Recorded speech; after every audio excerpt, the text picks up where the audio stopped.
Yes. Okay, so we got several things on the menu. I'll wait for more people to show up before I decide what I'm going to do. I'll let you guys decide what you want to see on the live stream tonight. I don't really have any plans for doing anything specific on the live stream. I will do some specific things when I have a little bit more time to plan. Hey, Jim Main is here. First one gets the door prize. Yes.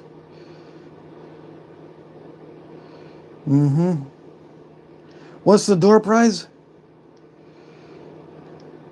I wish I knew. I wish I had door prizes.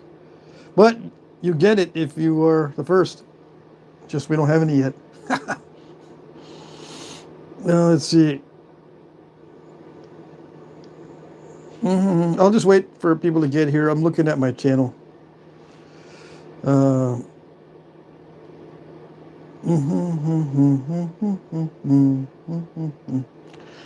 Yeah, I'm looking at seeing what comments I have gotten. Bragging rights, early for once. Yep, you get bragging rights, Jim. Dockenstein, hey.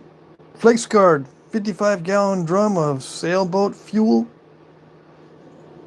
I wish I knew what that meant. What does that mean? Let's see. Frodo Joe, Bushy's here. Bushy. I went to go visit Bushy. Now I've got stuff I'm doing on the side. I'm messing with wood. Messing with bow wood, I should say. David Daly, Flint Snapper is here. Hey, Marty, Buckskin NYB is here. Let's see, can I see myself? Yeah. Okay, let's see, can I see myself? All right, so I can see myself. That means I can read the chat here, so I don't have to look in the whatchamacallit, the viewfinder. I need to be able to scroll the chat without moving the screen. See that? How do I scroll the chat without moving the screen? That's very annoying. I can go backwards. Oh, if there's no more chat and I try to move it up, it doesn't move. Okay. Let's see. Frodo Joe says, we were too busy with logs to show you some knives and sheaths. Oh, yeah. Bushy makes knives. Jim Main says, just a bunch of air. Flint Snapper is a vertical format here to stay. Yeah, for now. No, it's not here to stay permanently, because even if I like it, I usually change things up anyway. Nothing is permanent on this channel, but I'm going to use this format for a while. Yeah, I don't particularly like it, but it seems to be promoted by YouTube. If you do vertical, yeah, I broke through the shadow ban on the last live stream. So I may continue to do this format. So Phil says, how was your day? My day was really good, actually. I ended up sleeping most of the day because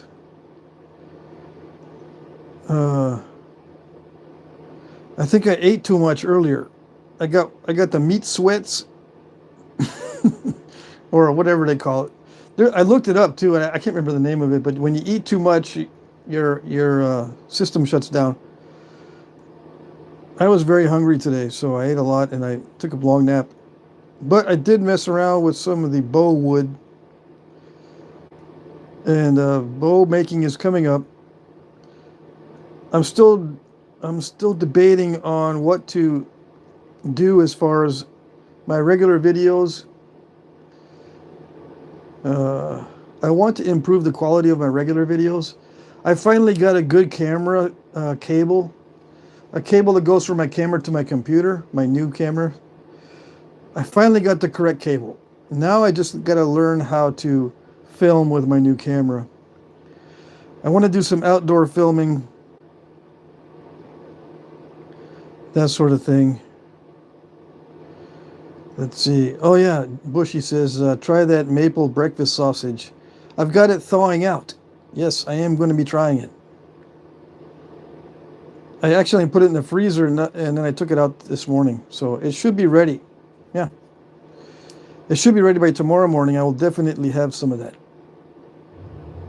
I ate too many deer ribs. No, I still have not eaten the deer ribs yet. I've got other deer meat that I'm going to go through first. I'm going to eat the oldest batch first, and then the new stuff I'll wait for. Let's see. I don't know if I'll be able to say hi to everybody because there's a lot of new guys. Yeah. If you have questions, please ask, right? But if I don't see them, don't say, hey, you didn't see my comment. Just type the question over again. And then ask it as many times as you want. It doesn't bug me if I see the same question over and over again because I can't always look at the chat.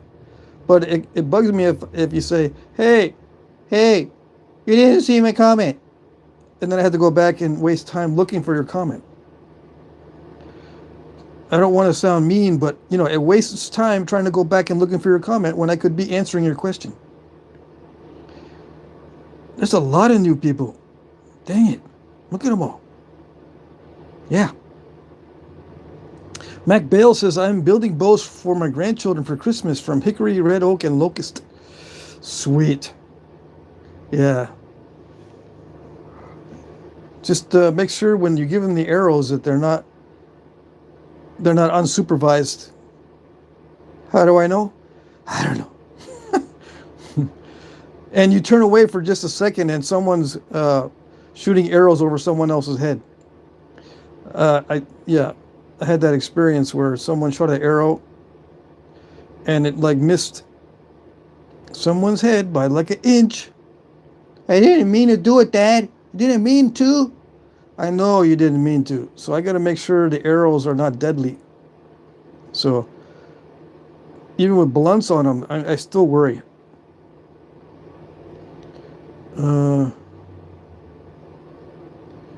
Let's see. Okay, so we got enough people here so you can decide. I've got different materials I could knap today. On this side over here, we've got mookaite, heat treat, I believe. No, I think it is raw, actually.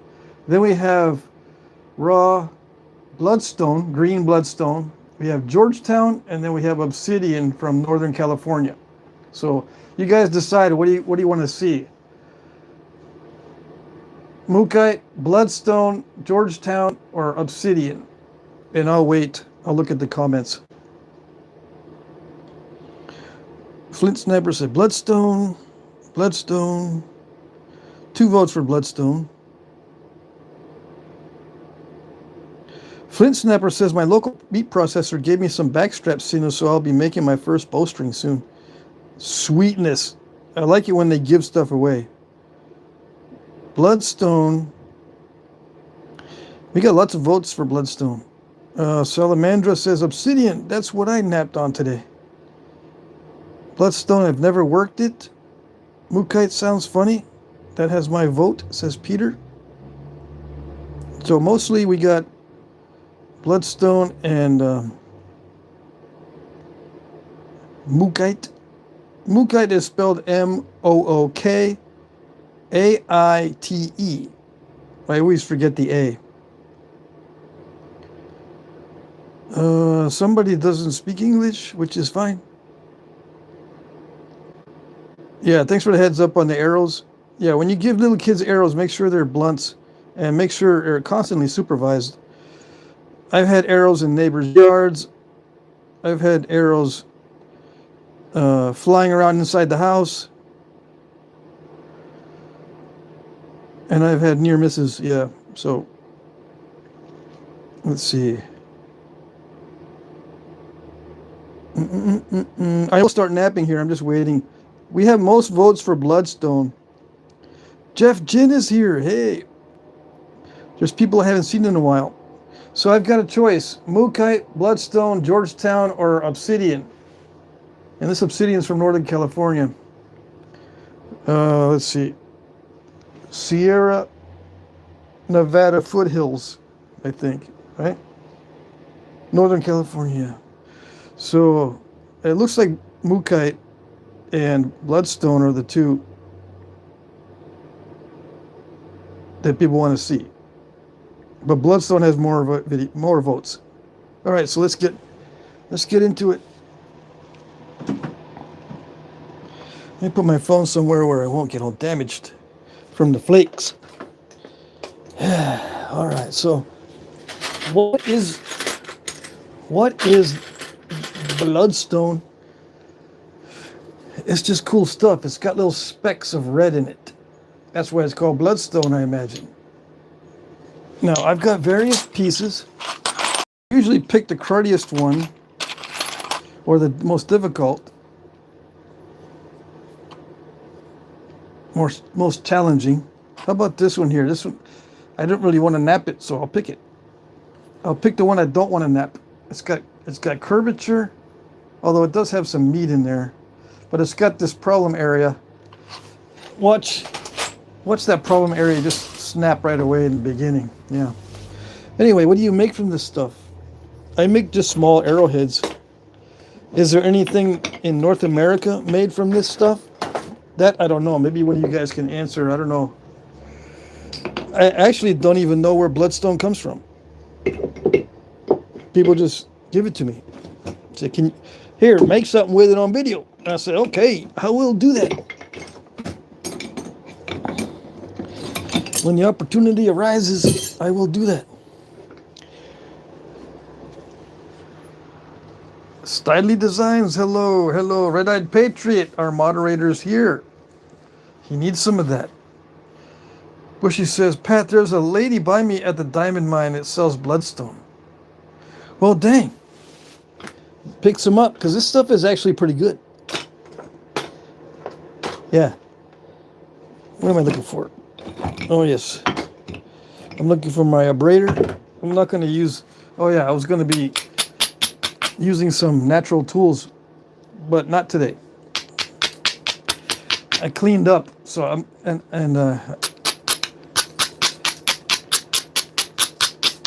put the natural tools away.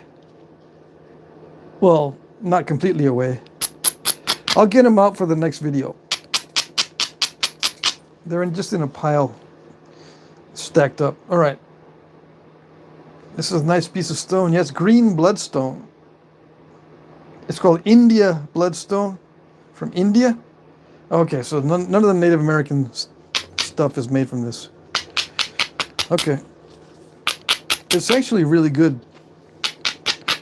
when it doesn't have nasty spots in it. The clear spots are really good. In general, from what I am experiencing, as long as it has no inclusions in it, it works well. If it's got inclusions and natural fractures, then you're in trouble. It's got this limestoney type stuff on the outside. Yeah, I went over to Bushy's house on Wednesday. Finally got over there. I'm going to go visit you again, Bushy. Might be much sooner than later. Maybe before Thanksgiving.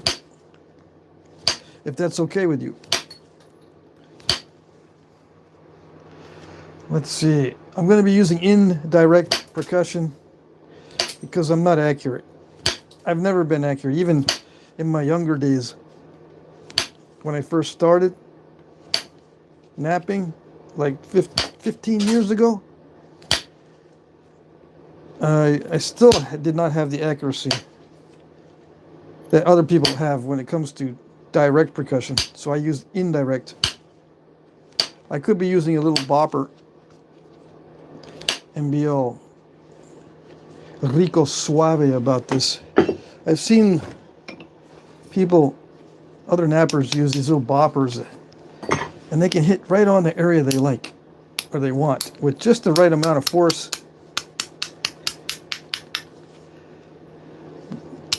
But me, I can trim with it. But as far as getting an accurate flake or direct it properly, it's very, very difficult for me. So I have to depend upon luck when I'm using a bopper. But I'll try it anyway. Just so I can, you know, remove some big flakes here. See how that goes. See, it's pretty nasty. It's got a weakness right there. I probably actually should not use the bopper. Yeah, I'm not going to do it because the bopper for me puts a lot of stress on the workpiece. So it could snap right across that weak spot if I use a bopper. Bushy says, fine with me. Okay, so maybe Tuesday. Yeah, Tuesday, a couple days before Thanksgiving. Go back over. That way we can spend a little more time on other stuff. Not just looking for wood. Cutting down trees. Let's see. So, yeah. Okay, so I'm not going to be able to pay too much attention to the chat. I'll give you a call, Bushy, and we'll make it happen next week. Yep. I'm very excited to look at the rest of the wood that's available. He's got a lot of trees. Can't believe it. And then start working on my stockpile. I like to make more than one bow at once. And I like to rough them out more than one at a time. It saves me time. So yeah, see how it does flake really well. So Bushy says, okay, sounds good. All right, so we can finalize it.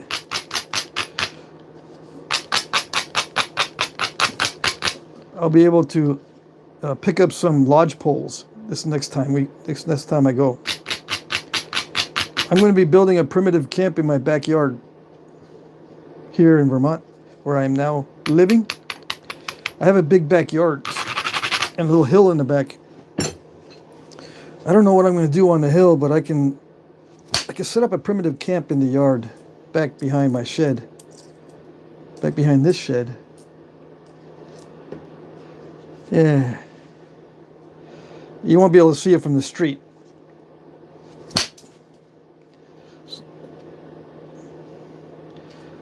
So I can have a little bit of privacy. Yeah. So there's a nasty spot there. See, I could not do that with a bopper without luck. So let me try to get rid of that nasty spot. Hey, Kyle Ledbetter's here. One of my 3 kids really admires you and told me to tell you hello. Hello. Good to see you. Joey is practicing right now. He gets into the groove like me when we watch you. Sweet. Okay. Hey, Joey. All right. So that's a very hard hit just now, and I think it did it. Almost. There's still a little bit of a weird spot. But yeah, that was a very hard hit. And without accuracy, those hits can break it in half. If it goes in the wrong direction, or if I hit too high up on the striking area, it can break it in half with hits that hard. That's why you need accuracy. Not just because it makes nice looking flakes, but it prevents breakage. Yeah.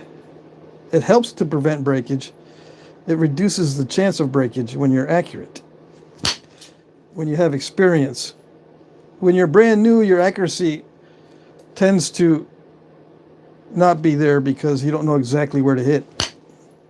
So even if you hit exactly where you're intending to hit, that place might not be the best place to hit to thin it down, you know what I mean? Because you don't know because of lack of experience.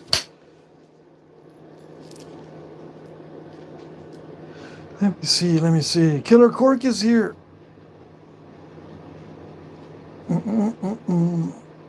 Yeah, what's up, Patrick and the crew? We're just sitting here now, napping on Friday night. Well, not everyone is napping, but some of you guys are. Yeah. So I've taken care of a lot of the mass that was on here. Now it's getting to the point where it's getting fragile. There was a weak spot, and there still is this spot here, but as I thin it down, hopefully I'll get rid of it.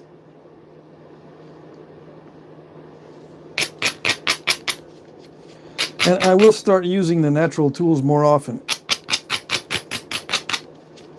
And I'll incorporate them into the videos. In general, the natural tools are a pain in the butt. So I might as well just, just do it. I can't, no matter how much I try, I can't make the natural tools pleasurable to use. Yeah. So I might as well just do it.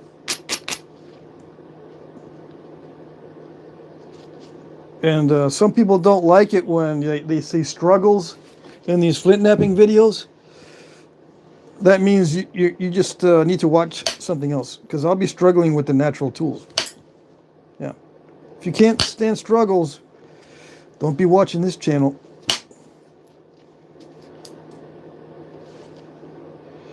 Yeah, I've had comments where people they say, yeah, man, your content is pretty good, but I just can't deal with the struggles and all the the difficulties and the mistakes and all the cruddy results and that kind of thing. It just drives me nuts. I can understand it. Don't worry. And I don't mind people going somewhere else. In fact, there's other people that do natural material napping really well.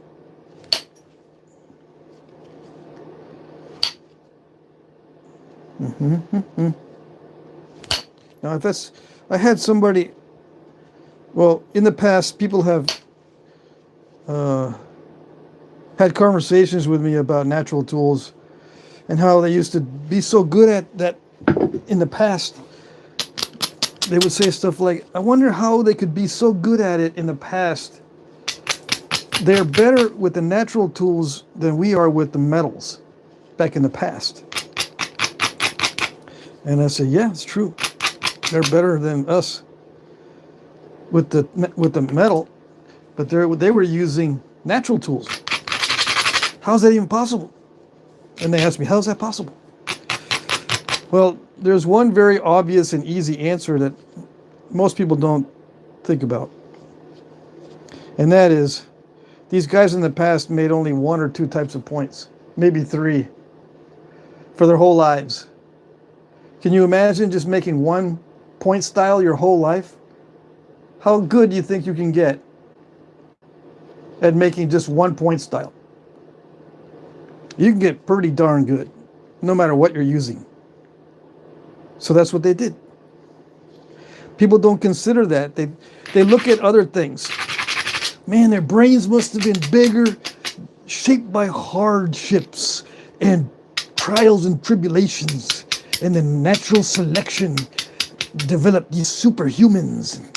They learned the ancient techniques from thousands of generations of passed down knowledge from the elders, yada, yada, yada, yada. No, they just made the same point every day. For days and weeks, months, years, and their whole life. 1 point style.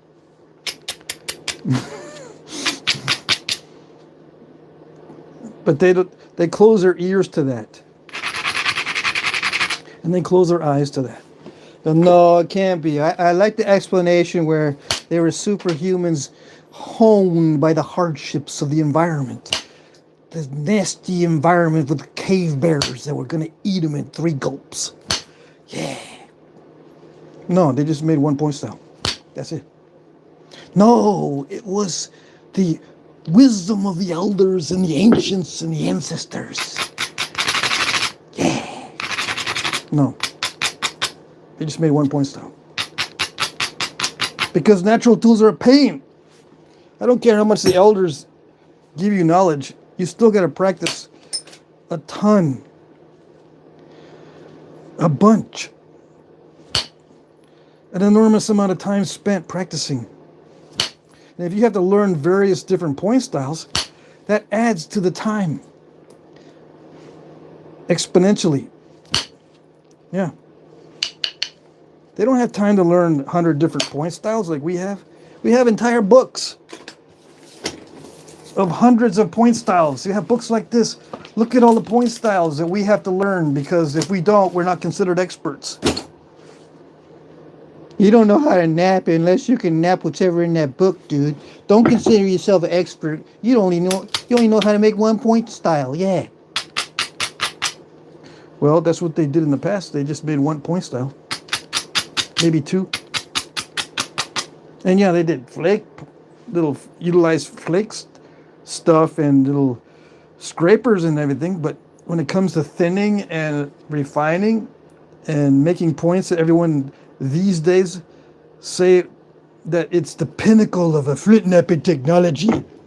Yeah. Because they were afraid to get eaten by cave bears. It drove them to make excellent points. Yeah.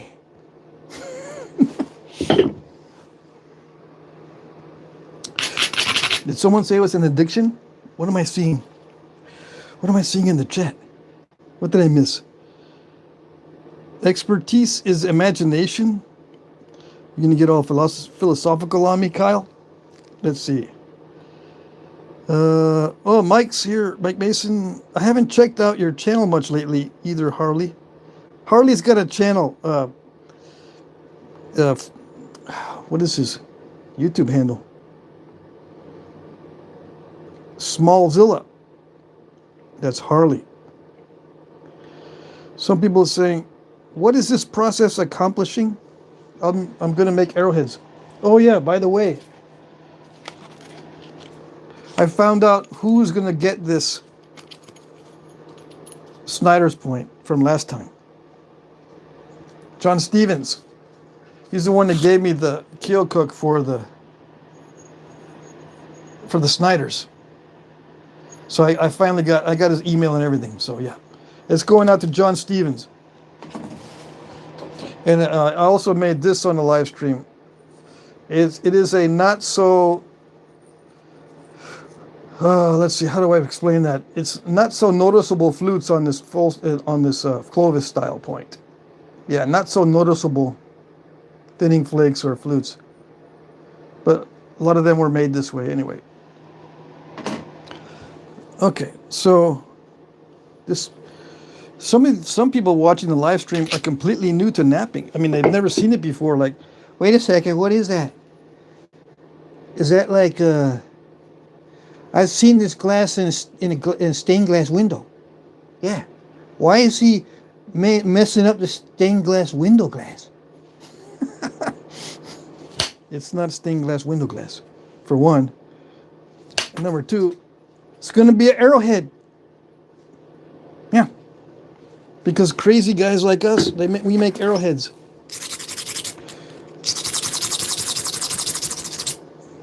Let's see. Sal is in the house. Who else is in here? I forgot to check.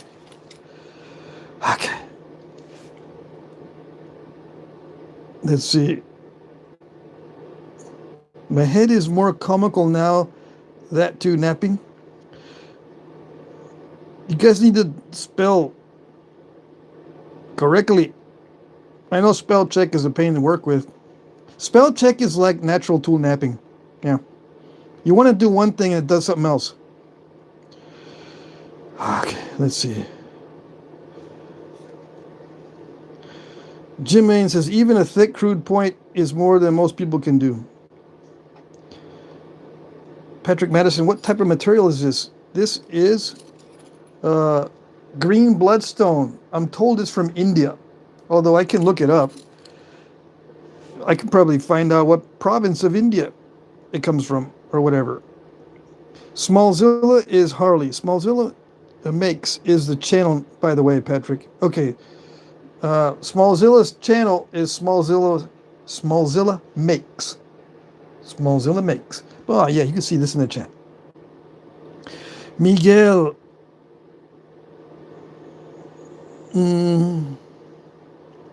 Kyle says, I said what I thought you'd say. Oh, I get it. Clint says, hey Patrick, sitting in ER with my wife, no idea settling, but made it for a little bit. Oh dang, that's not a good place to be, the ER. That doesn't sound that good. Sal says, I said John Stevens like 5 times. Dang it, I missed it, Sal. Yep. I'm missing a lot of the chat. There's a lot of new people. Welcome. Everyone say welcome to the new people. Let's see.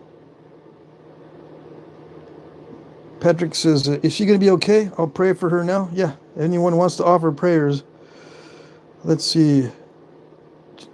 Let's see. Who else is here that I missed? Ed Gould is here. Yay. Yellow, Patrick.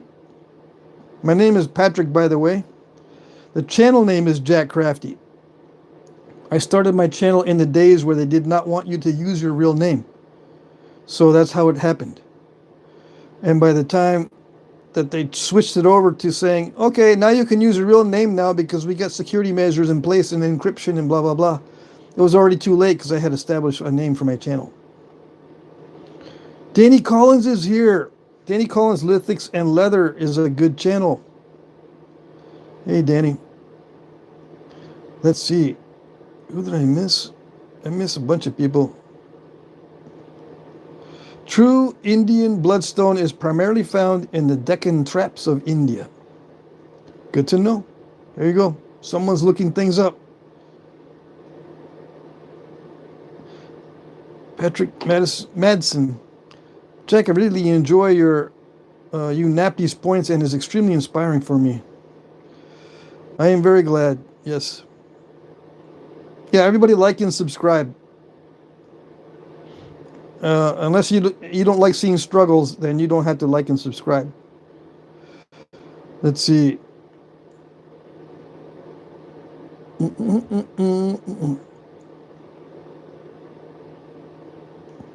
So, other rocks with red jasper in them may be found in South Africa, Western Australia, Brazil, Bulgaria, Czech Republic.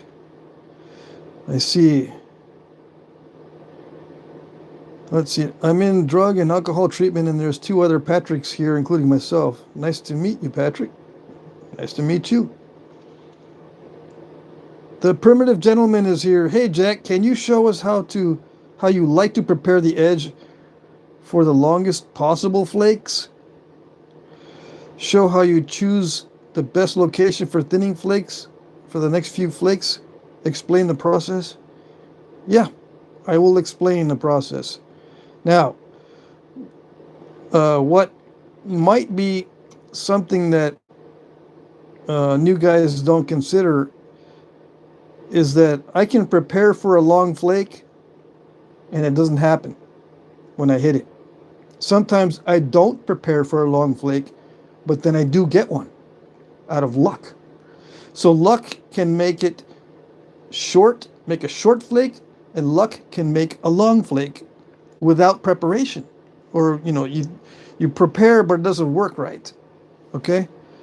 If I get a long flake and you say, oh, that's how you prepare for long flakes, you're probably going to get the wrong impression. But I'll do it anyway. Okay? Because there's luck involved. This is a probabilistic skill. This is not like baking bread like I was looking up today. I was looking up how to bake bread that's not going to be all messing with my gut. Right? I'm looking to see if I can find a bread over the holidays that I can eat without messing myself up. And it's not like a recipe for breaking bread. You can follow a recipe precisely and get the results you want. Like, how do I make bread with nice crusty crust on the outside? I want a long crusty crust. Long bread with long crusty crust. All over the top, yeah. Well, there's specific recipes and procedures to obtain that. Certain temperature of the oven, certain exposure to the air before, the ingredients have to be a certain consistency, blah, blah, blah. As long as you match all that, you get the results you want. But guess what? Not in flint knapping. You can do everything you want. I mean, everything you're supposed to do, and you're not going to get the results you want. But I'll try to explain it anyway. Okay? Just keep that in mind. Let's see. The best way to get long flakes is to spend many years trying to get long flakes. That's the best way.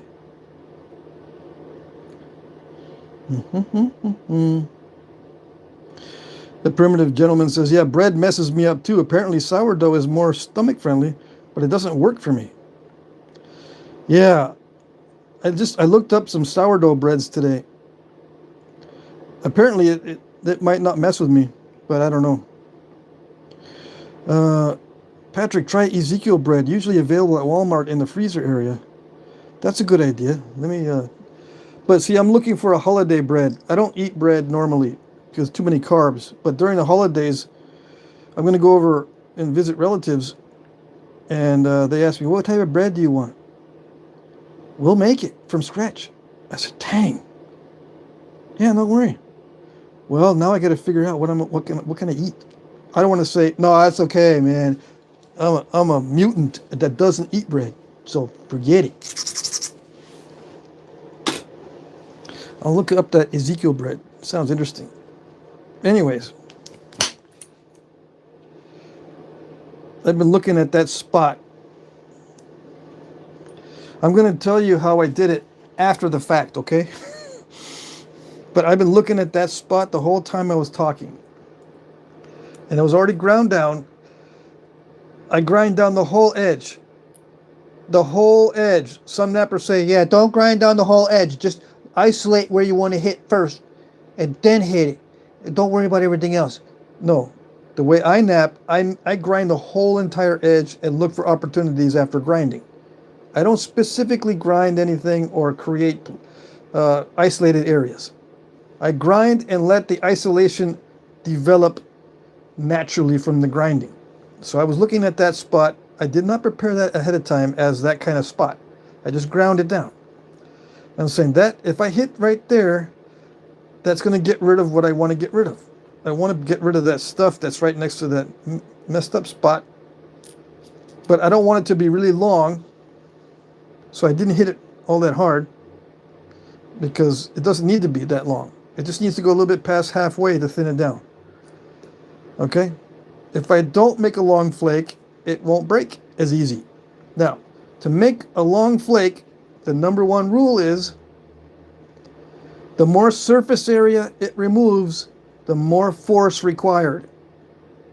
The more surface area you want to remove, the more force required. That's just physics. So if you want a big flake, you have to have a big hit. Now some guys will say, no, if you just modify the edge and make sure the surface is correct, you don't have to hit hard. Okay. I'm talking relatively speaking between the short flakes and the long flakes. Okay? A perfectly prepared edge is the first stage. Now, assuming everything's perfect, the smaller flakes on your point require less force than the longer flakes. That's physics. So if you want a longer flake, compared to a shorter flake, you need to hit harder than you're hitting with the shorter flakes. Now, some guys say, I'm hitting like with all my strength and only getting short flakes. Then you need to hit with more than all your strength, which means you have to practice hitting harder than you've ever hit before. You get it? Yes? Okay. I knew you were smart. Yeah. Okay. This next hit is going to follow kind of like this high spot, but it's not going to be long. I don't want a long flake. I want to just go a little bit past the center to get it thinner. You don't need a long flake to thin it down. You just need to go a little bit past center and it works.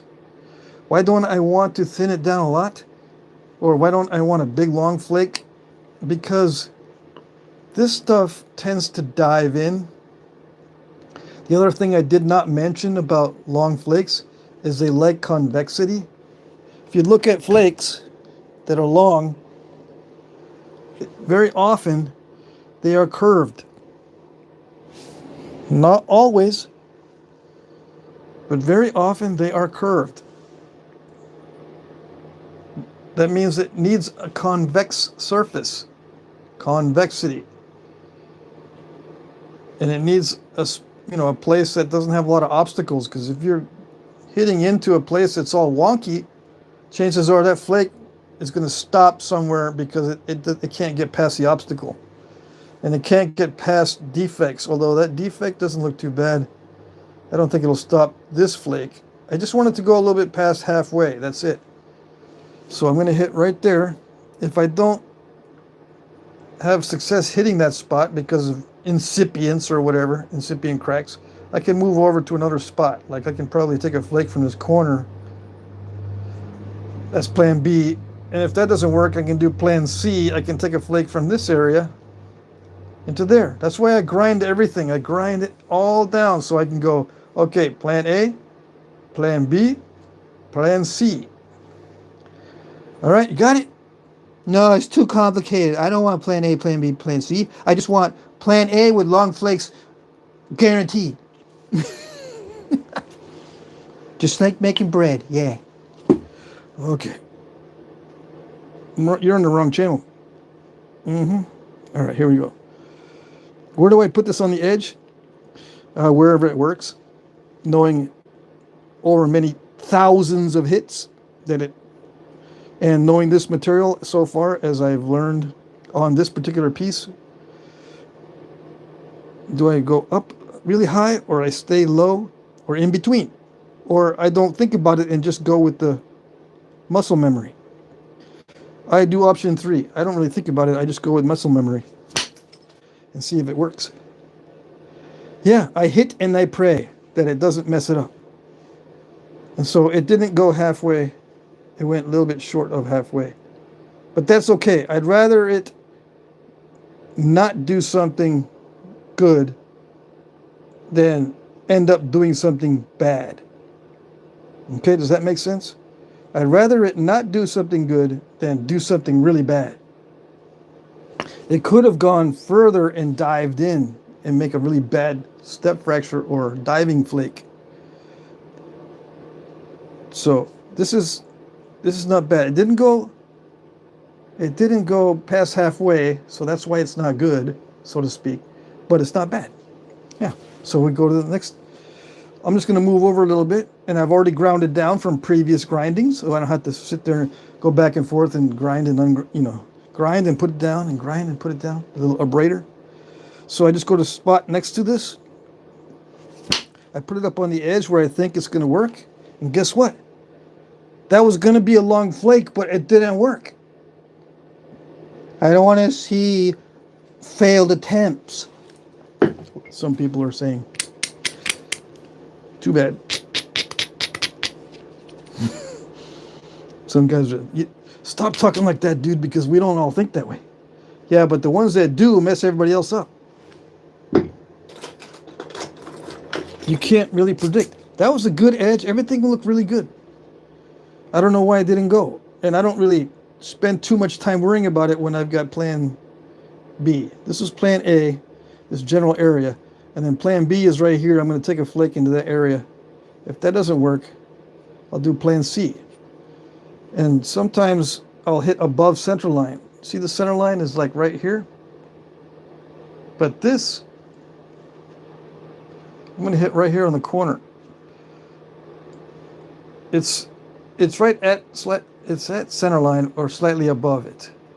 Usually flakes travel further when you're a little bit lower than center line. Like on this particular piece, if you hit here and here, like I just did, it's below center line. So the chances of longer flakes are greater, but not always. Right at center line is, you know, the average, which is the safest. Above center line is risky because it'll pull a lot, but you'll get the feel of that through experience. Again, it did not work. So what I'm thinking is happening is that I'm thinking about it too much. Yeah. By trying to explain it.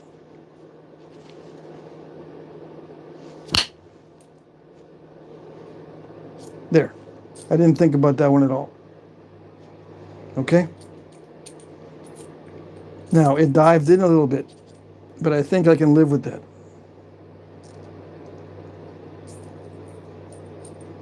I don't know why I hit it there or how I managed to do that. I don't know how I managed to do that. I just accept with experience. That's it. If I try to explain it, it crunched it right there. I tried to explain that one, it crunched it right there. I just didn't think about this one and it did it. Okay? All right. Does that make sense? No? Well, that's flint knapping for you.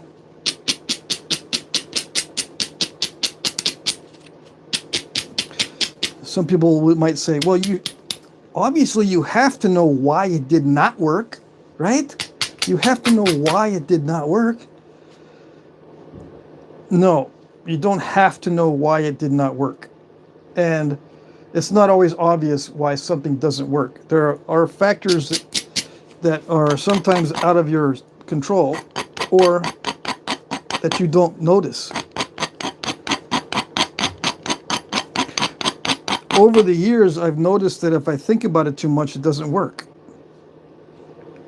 So the probability of it failing is because I was thinking about it too much. I'm just stating what I think is most likely. It might not be that reason. Okay? It might not be the reason that I was thinking that these crushed. It might not have been that I thought about it too much. But probability-wise, it's probably because I was thinking too much. Okay? It could have been that this has got too much rock dust in there. There's various reasons. It could have been because there's existing cracks in the edge that prevent energy transfer. And there's already a lot of existing cracks here. I call them incipients or incipient cracks. They steal the energy and they cause crushings and stuff, and you don't get good flakes. If there's too much to remember, you're the one to ask the question. I don't like it because it's too much to remember. Too many variables. Yeah, I know. So what am I doing now? I'm getting into a next stage. See, this is the stage where it starts to get difficult to not break it. Okay, so now I have to prepare the edges better. I can't just be grinding and hoping for the best. I've got to actually start preparing the edges better. And what I mean by better is that they can't look this wonky. They got to be nice and neat. That's the best way I can explain it. So what's the moral of the story? You just have to keep practicing. And you don't have to, after you've practiced a lot, you won't really ask the question how to make a long flake, because it's like one of the mysteries of the universe. It just happens sometimes. And you got to admit that many times when the long flakes happen, you just got to say, that was lucky. Oh yes, it's not me. It was one of the blessings from the one of the blessings from the universe. Yeah. And hopefully you get 2 or 3 blessings from the universe when you're making these. Because like I said, it's a probabilistic skill. It's risky. You have to do risk management on these things. And it could break at any time. All right. Patrick Madsen, the softens the edge because the thing of it is the stone being in your hand flat, hitting the edge.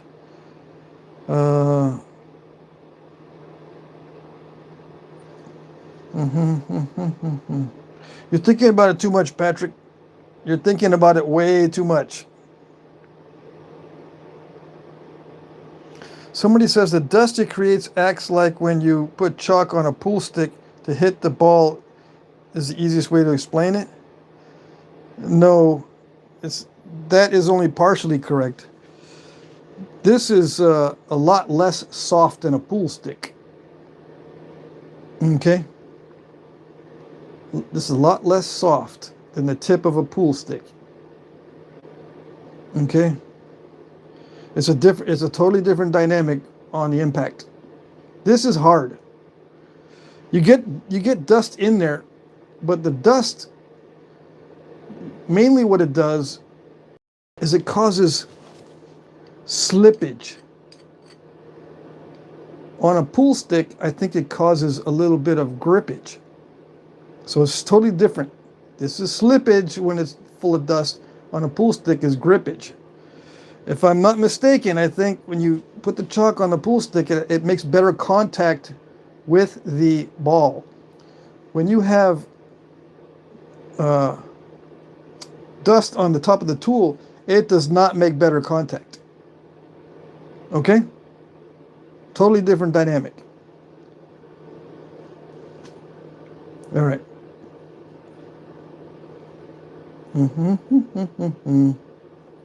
All right, where was I? I was trying to, I got to improve the quality of the edge by using pressure flakes. Yeah. Because this next stage, I usually clean up between stages, but this next stage is what I call the final finishing. I've already done the bifacing and the initial thinning. Now it's the final finishing, which includes the final thinning. And this is the hardest part of knapping, in my view. We've already gone through two relatively easy steps. Now comes the hard part of final finishing, because it can break at any time. The hard part is not breaking it. Okay? Not breaking it is harder than actually doing the flakes. Figuring out how to not break it is a different sector of your brain. You have to always be thinking about how not to break it more than thinking about how to flake it. Okay? Okay. So the strategy is on not breaking it. One of the basic rules is thin down the ends and leave that middle thick, because it'll snap in the middle most often. So the strategy is leave the middle thicker. Thin down the ends. It also gives you good convexity, not only width-wise across the width, but it gives you convexity across the length. So if you want to run a flake from the ends, if it's thick in the middle, you've got the convexity that it needs. Let's see.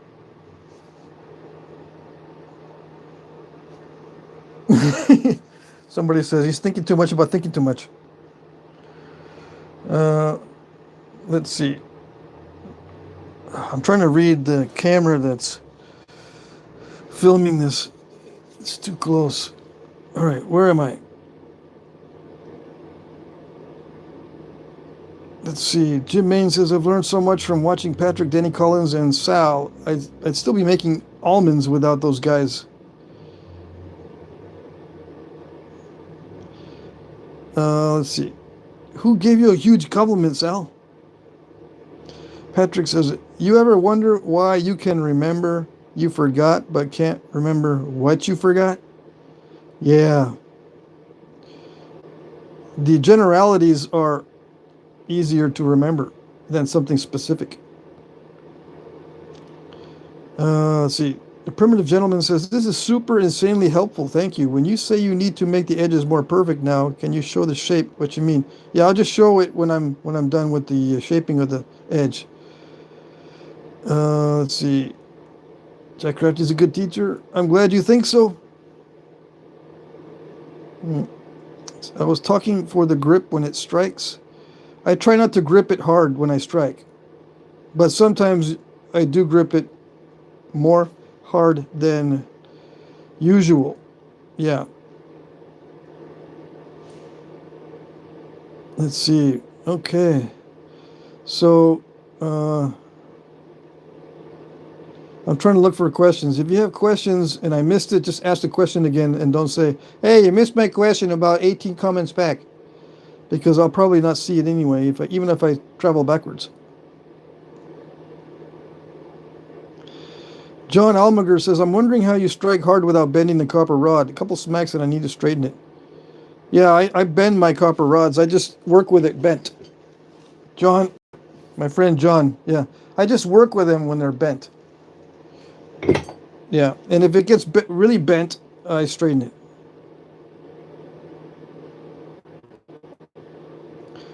Somebody sent a gift. What is that gift? I can't see it. It says 100, or it said 100, but I don't know what that means.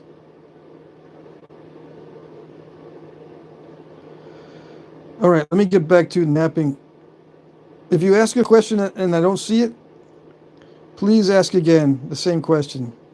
So it'd be easier just to type out your question in a Word document and then cut and paste every time you want to ask it. Cool. All right, so yeah, don't be afraid to ask questions, but you'll probably have to ask it a couple times.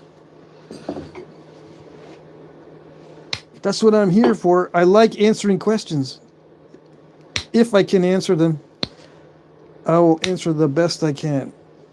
And I'll try not to make stuff up. So right now, also you can zoom in. You can touch the screen and do that, and it'll zoom it in for you. Okay?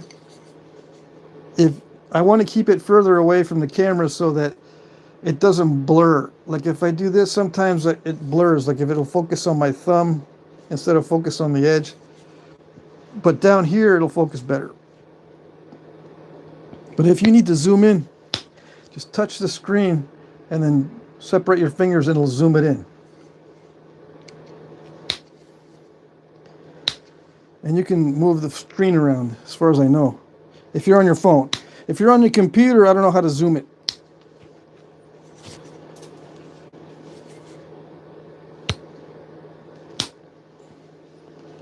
So I did a pass of flakes, and I hit, or I flake off the areas that are low. Yeah. And you might say, well, isn't that the spots you're supposed to hit below center line? Why are you flicking them off? You're removing your hit spots. Yes. For now I am. Okay. But you'll see what will happen in a minute when I'm finished doing the other side. Okay. You'll see what happens. I'm straightening out the edge, making it neater, and you'll see what happens after I do that. Okay. Let me see. Let me clean my glasses. In the wintertime, my glasses get fogged up and they get dust more than usual on them because my shop doesn't have much ventilation in the wintertime. All right. So I'm just removing the thick spots that are low on the edge. And I'll show you the way the edge looks after I'm done.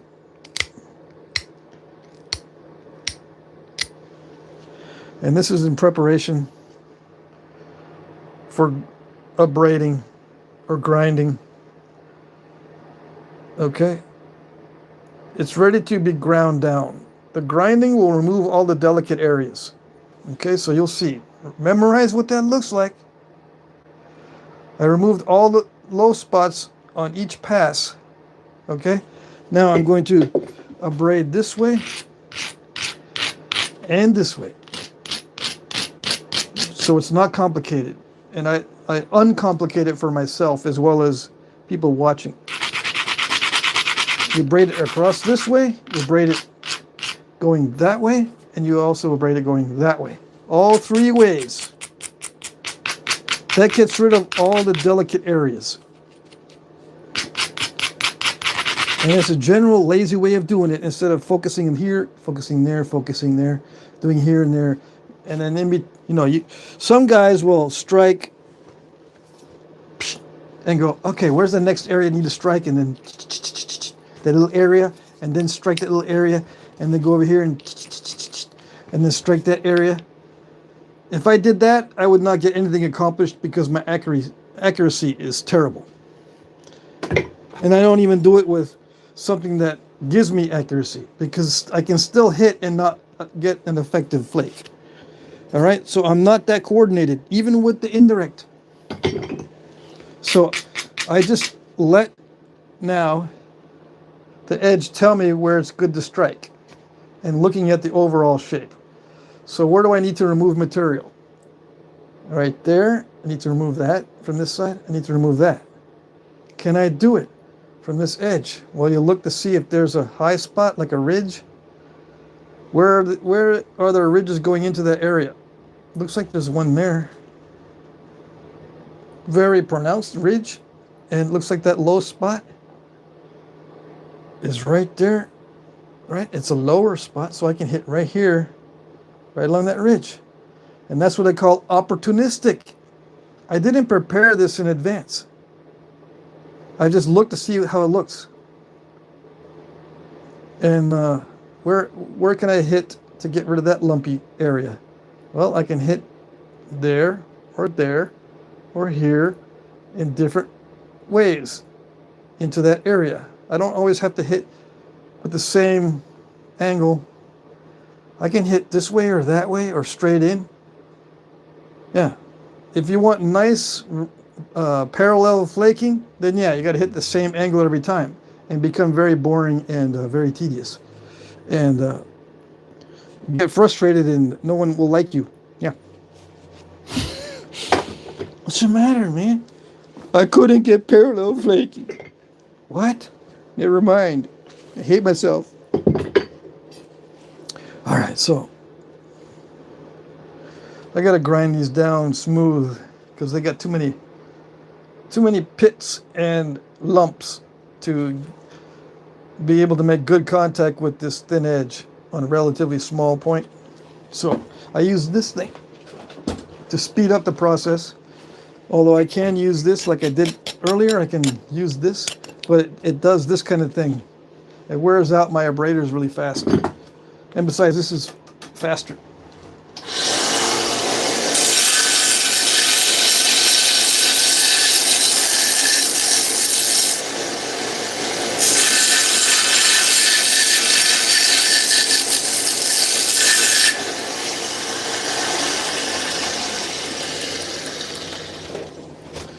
Much faster.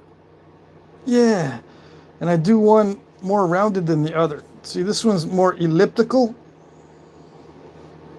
For you nerds, this is elliptical, this is roundish. Okay? All right. I'm going to use the elliptical because it's a little bit more pointy. And I can make better contact with these little areas. Now, I'm not going to explain this because if I do, it won't work. I'm just going to do it. And am I holding it really, really firmly?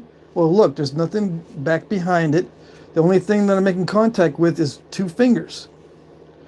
There's a finger touching it there, yes, and there's finger touching it here, yes, but they're just touching and it's resting.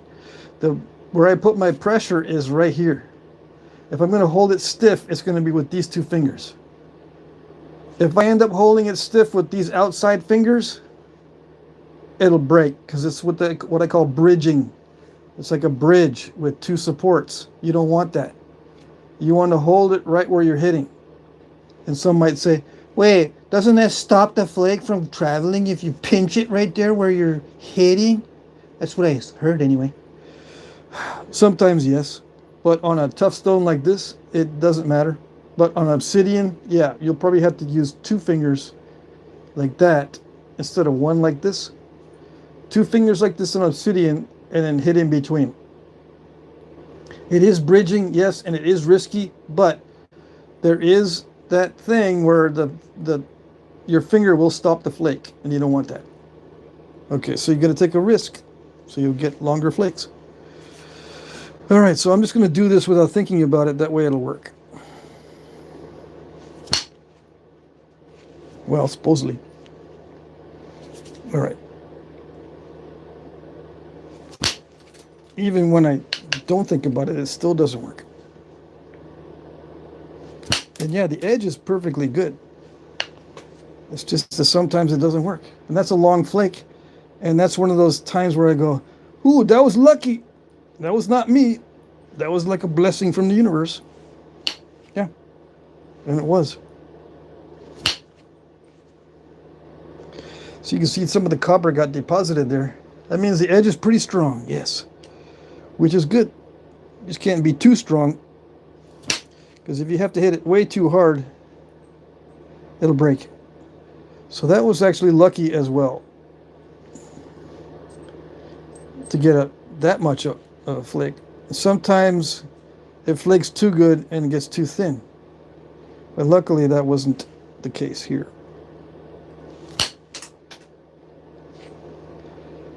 Yikes. There could be a crack starting. Okay. It doesn't matter too much when it's still thick, but when it's thin, it could break the whole thing. If you get a little crack in the workpiece. So I thinned down this part just now. Okay, so I move on. I'm still keeping that little crack in the back of my mind. But that's got to go away first before I start thinning this anymore. Okay, but let me go to this other area down here and see what I can do down on the other side. It's not ground down enough.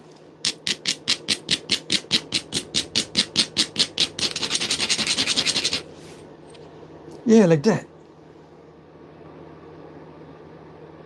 And yeah, you can grind it at an angle like this, or you can grind it flat. Don't grind it like this and then hit it. Grind it like this at a 45 is the best, so that your tool sits on that. Your tool's going to sit on this area like that. Either it's going to be up a little higher or down a little bit lower, but it's going to sit like that. It's going to either be lower or higher, but it's very, very subtle. It's not like I'm telling you the range. It's like very, very, very subtle. The deviation here is going to be less than a 32nd of an inch on this size point. And that little deviation makes all the difference. 1/64th of an inch can mean the difference between a long flake and breaking it. 1/64th of an inch. Or even less sometimes. It's very, very subtle. And this angle, as it gets thinner, this angle becomes less and less variable. Depending on the material, this angle will differ. But it will differ only by a few degrees at the most. I can't tell you exactly right, but this and this barely imperceptible difference makes a big difference in flint knapping. This little 1 or 2 or 3 degree difference makes a big difference in flint knapping. It's not like it's a big difference like this. No. Subtle changes are what makes the difference in knapping. Very subtle, almost imperceptible differences make all the difference. That's why it takes so much practice. You can barely notice them consciously.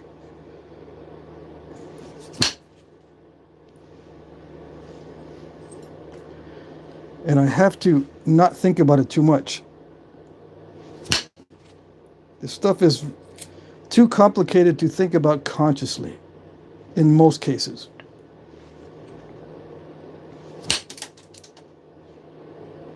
The human brain has developed over thousands and millions of years, probably millions, not thousands, in adjusting to tasks like this, where all the difference is made with just subtle changes, very subtle changes.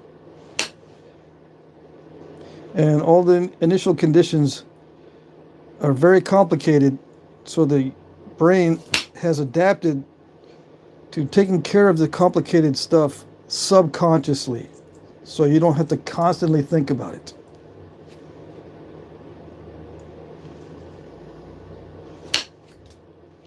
And I can do this while talking because it's a separate part of the brain.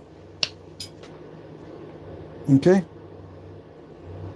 Now it's a little bit too thin in the middle, so I got to be careful. Yeah. I got to stop trying to thin for a minute and look around, and I still got to take care of this cruddy stuff on this edge. I can't forget that because it could break right across there if I'm not careful. I could be starting to thin this side and forget that I've got cracks and junk that I need to get rid of. So that's the conscious part. Like I said, the conscious part, a different side of the brain, like that side, let's pretend, is don't break it, don't break it, don't break it. So I'm looking to see, how do I not break it? So I got to get rid of all this nasty stuff, because this nasty stuff can open up. These cracks can extend themselves with any kind of stress on this brittle material. Okay, so I'm going to do a pressure flaking pass, and before anything I've got to abrade it. If not, it's going to crush, just like with percussion. I'll be doing pressure flaking, but it still needs abrasion because you can still end up crushing the edge unless it's robust enough to handle the flakes. And it's the same thing, both directions and this way. This, and this. It gets rid of all the delicate areas. Okay. It just makes it easier. There's more precise ways of doing it, and if you do it very precisely and you're very persnickety, that's fine too. I get burnt out if I do it that way, if I'm too persnickety about the whole thing. Dang it. Sometimes the point is messed up, but this looks okay. Not supposed to get step fractures. Let's see if I can pick that out first. You got to have yourself a picking tool to pick those out. Somebody said it was a booger picker in the last live stream, and that's a good description. It's a booger picker. It's a booger right there. And it didn't work. So those of you guys that say, I only want to see techniques that work, dude, because you're supposed to be an experienced flint knapper, go watch somebody else. Okay. Let's see if I can do it by taking a flake next to it. Up here, I'm going to take a flake into there, see if it works. Because sometimes I can blast through. No, it's too delicate. I didn't abrade it enough. It was already starting to crush a little bit.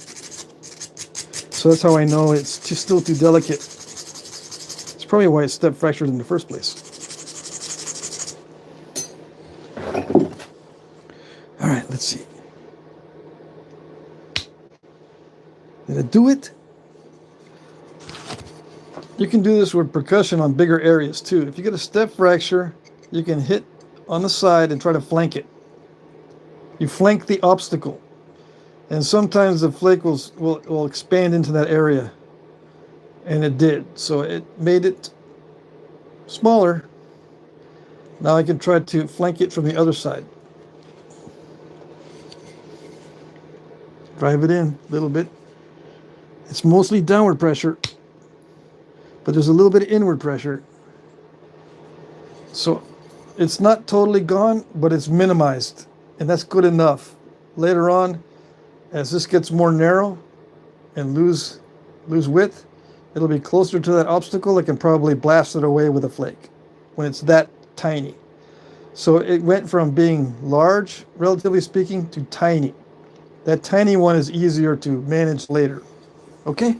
All right, so there's other things, obstacles on here that I need to get rid of. So I'll just go down the line and see. There's a crack starting there. I can flake into it and see if I can get under it.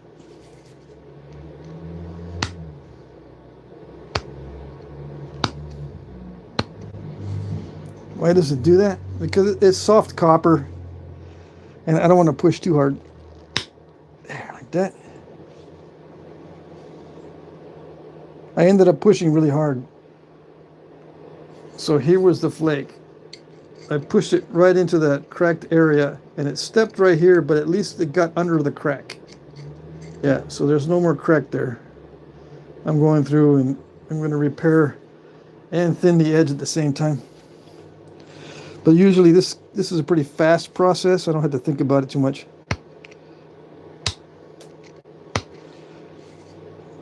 Usually.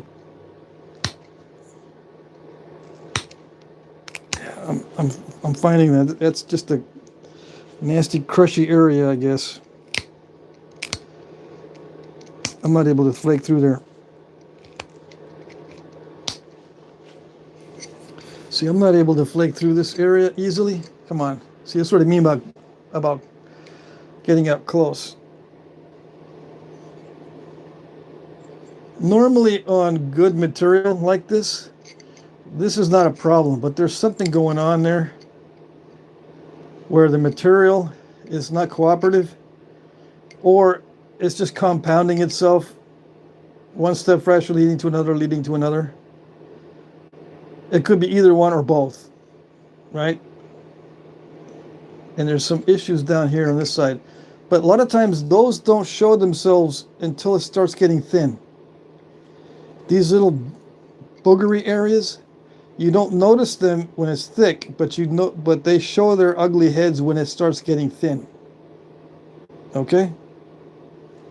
So I'm gonna have to get closer to that to remove it. So I'm gonna use a braidor to remove some of that edge. And yes, this does flake the edge. It not only grinds it down, but it flakes it too. This is coarse, so it will flake the edge. Little bitty flakes. Instead of having to pressure flake all the way down,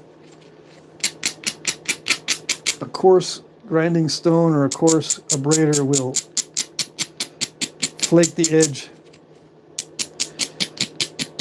get you closer to the obstacles, and then save you some time, I think. Rather than having to pressure flake the whole thing.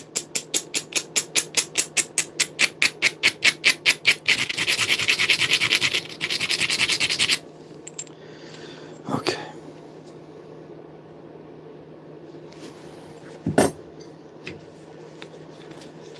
I am going to, just for grins and giggles, just in case, I'm going to make sure there's fresh metal on this.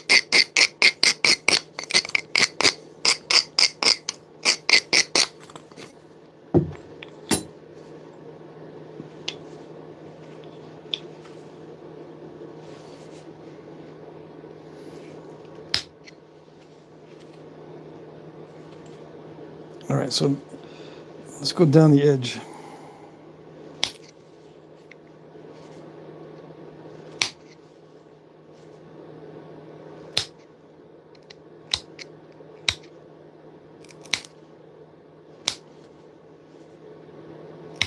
Sometimes I do want to use that space. Sometimes it doesn't matter. It doesn't matter if I just want to take little bitty flakes.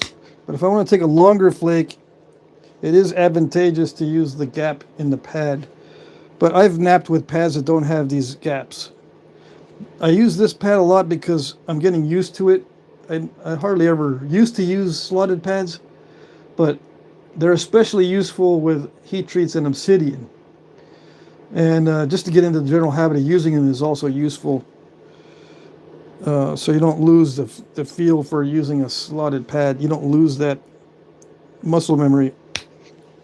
It's just another consideration to worry about when you have to maneuver this to make sure you're flaking over the slot. Okay, I don't like having that extra thing to think about, but I found that it is useful, especially when I want to teach people how to use it. I better be used to it. Yeah.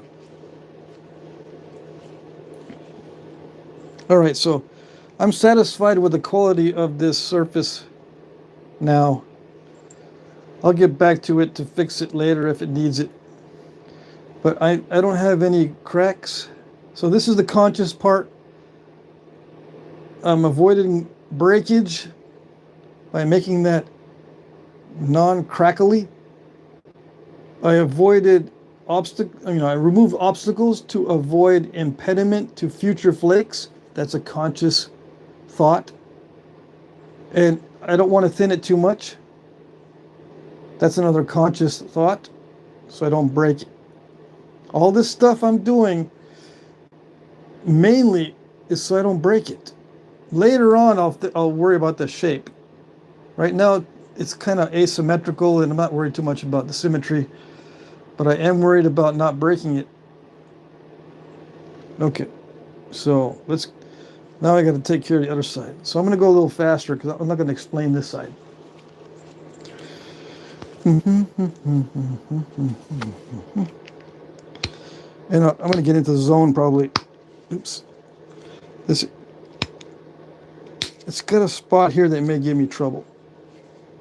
And if I think about it too much,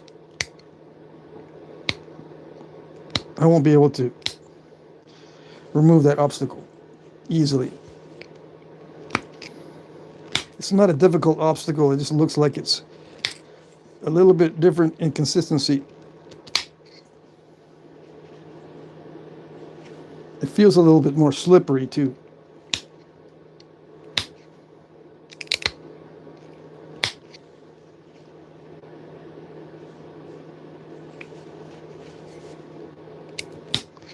And if it's more slippery, I just have to grip this harder. Not this harder, but this harder. Although I do grip this also when I want to remove a bigger flake.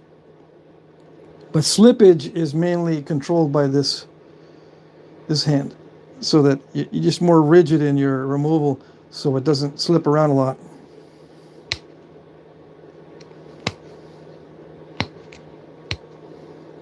Come on. It's very slippery right there. Too much abrading. I abraded that too much, maybe. Or it could be the consistency of the stone right there. I'm thinking it's consistency of the stone right there. So I'm just zigzagging it. Yeah. That works. Although I don't like the way it looks, at least it's being reduced somewhat. So that thick area now is it's gone pretty much. Let's work on the symmetry a little bit.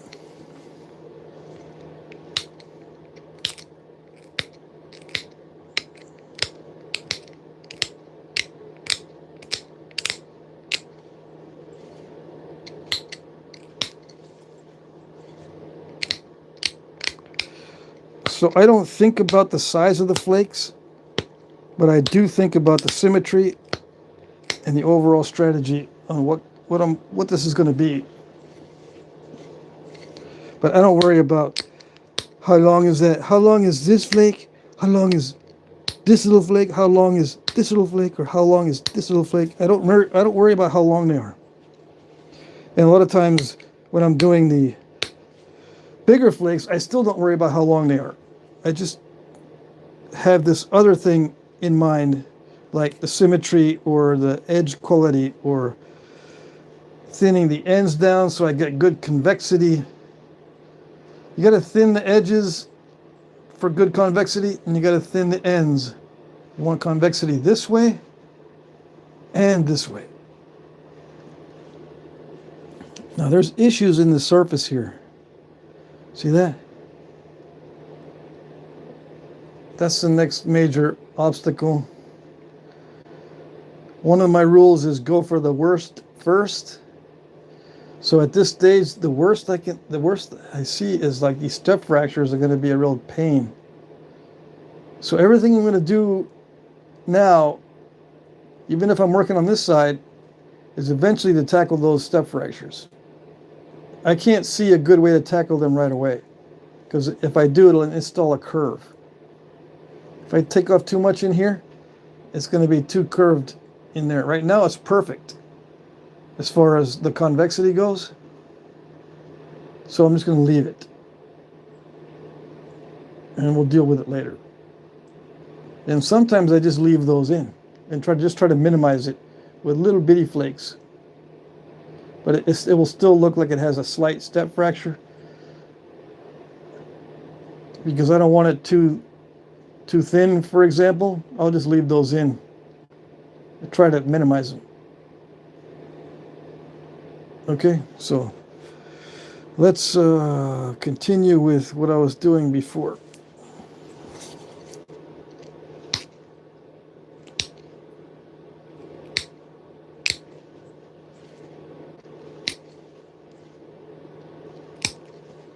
Yeah. I'm not using enough pressure to get through there.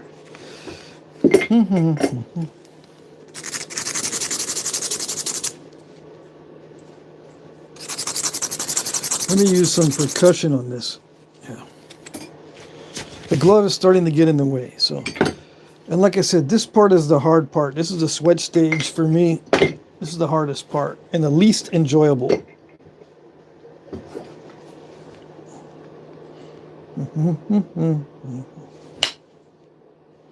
But I've paced myself so I'm still not exhausted.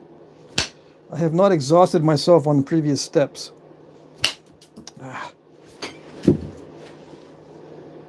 Let's see. Was that? Oh, that was the step fracture. Yeah, the step fracture caused the weakness. That's what caused it. Caused the breakage. And you can see it's almost exactly in half. Even at the thickest point of this plate, of this piece. Even when I left it really thick, it still broke there because of that diving flake. So on the next one, I will learn that these diving flakes, even though they don't look very ominous, it did create that weakness. How do I know? Because it would have broken somewhere else. If it's breaking right there, it tells you that's where the weak spot was.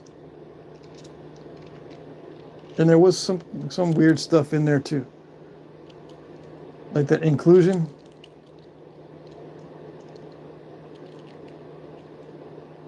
How do you prevent that? You're just going to make them thicker.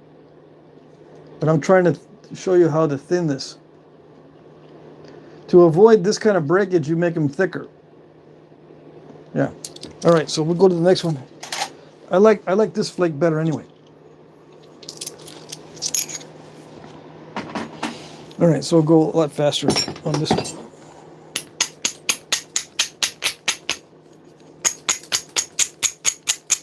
Now, could I have prevented the breakage if I had used pressure flaking on this one? Let's see. If I used pressure flaking on this one, could I have avoided the breakage? No, because I was getting impatient with the pressure flaking as well. Well, what side was I on? Oh, I was trying for this side. This was tough to get through, so I didn't want to pressure flake it because I was using a lot of pressure. I probably would have snapped it also with pressure. Okay.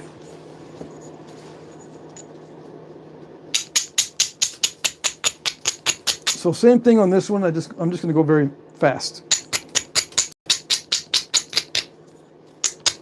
and not explain too much.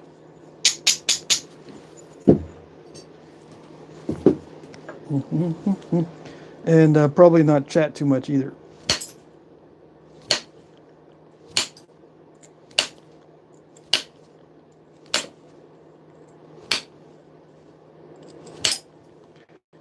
And that one, that flake, I knew it was challenging. A lot of times it depends on luck if you want to do a challenging piece. Or the lack of bad luck, at least. It's not only obtaining good luck, but it's also the lack of bad luck. The fact that that flake dove in more than I thought was bad luck.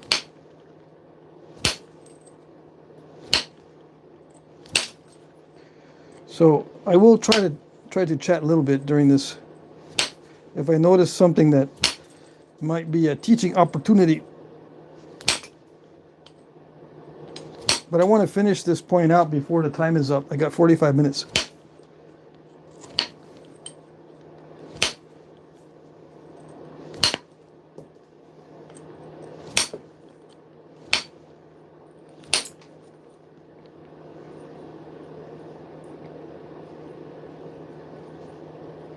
So the conscious part of this is looking for where the nasty areas are and removing those. The individual flakes I don't think about too much. But the overall strategy is getting rid of these nasty areas and not make it too thin. Especially if I see a nasty area in the middle. This one looks pretty clear, so I might be able to thin this down without too much risk.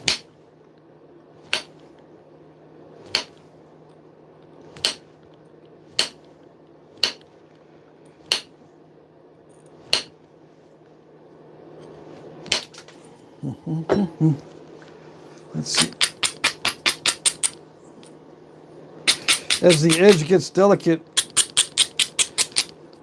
or really wonky or really jaggedy, that's when I abrade it and then continue. And I will hit areas that are opportunistic. I don't isolate each area. Oops.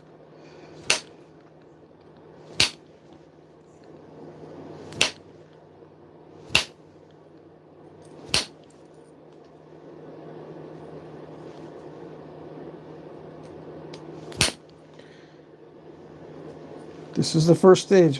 This is the easy part. It gets harder as it gets thinner.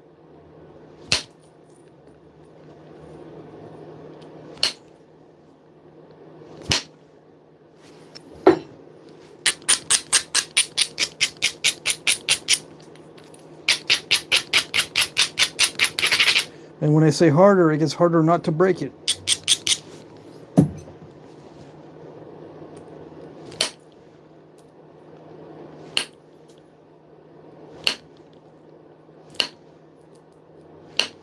I suppose some guys don't think about the breaking part. They just make them, and if it breaks, oh well.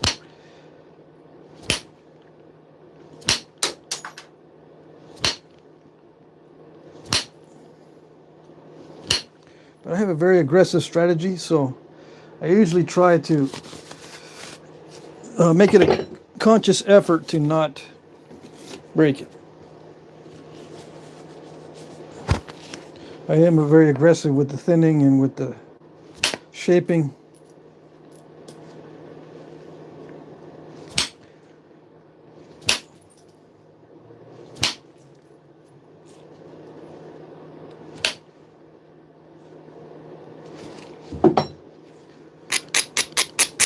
If it's, if I see it's too delicate for more hits, I just go ahead and abrade it again. Sometimes I'm taking off flakes and not just dust on purpose. So I'll hit it like a hammerstone. I'll be hammerstoning it to take off flakes, but not always.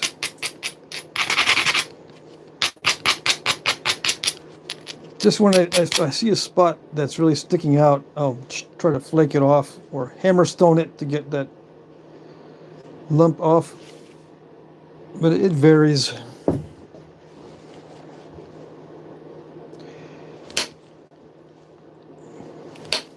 This is a delicate area, or how should I say it?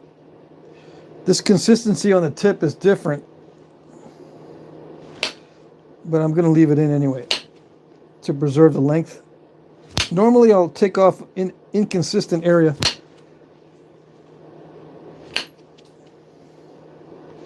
because it reduces the chance of breakage. But in that case, I'll just leave it in there.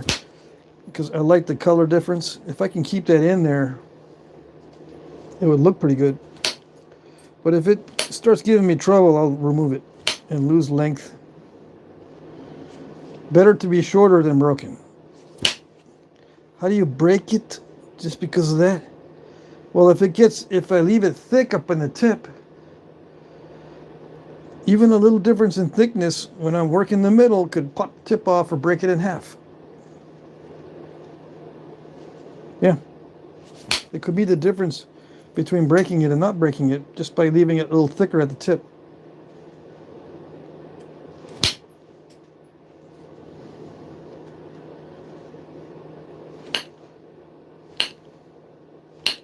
You'd be surprised how subtle things will mess you up. And yeah, I look at it in hindsight a lot of times, but after many years of doing it, there's so many different things to look at. Eventually your brain will remember the accumulated knowledge, or it will draw on the accumulated knowledge. And you'll say, oh, that's risky. I don't know why, but it just feels risky. And it's, you know, because of thousands and thousands of hits.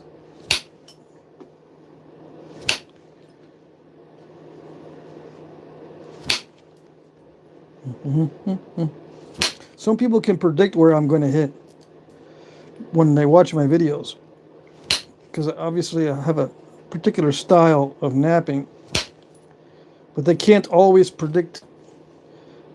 And I can't tell you why I hit some areas either. And sometimes I don't even obey my own rules. That might be a reason why sometimes you can't predict where I'm going to hit or when I'm going to abrade.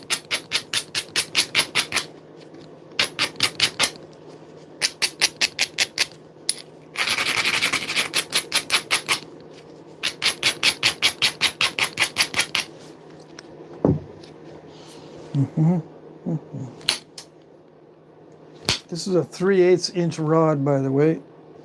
The smaller diameter is 5/16. This one is 5/16. So the only two rod sizes that I use are 3/8 and 5/16.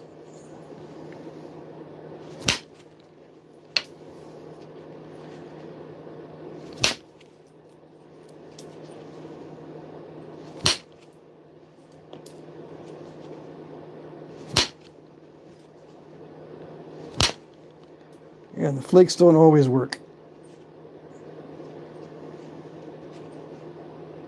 Okay, that's the easy part. All right, let's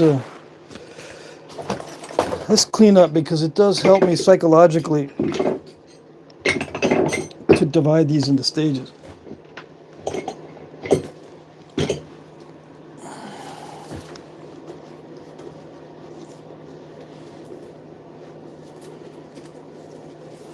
To divide these napping sessions into stages. Okay.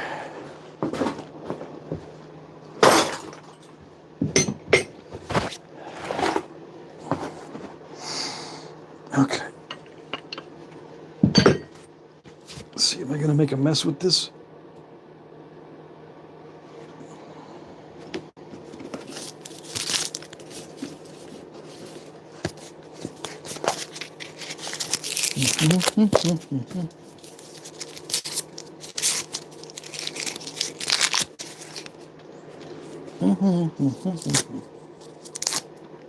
I don't want to make a mess all over the arrowhead.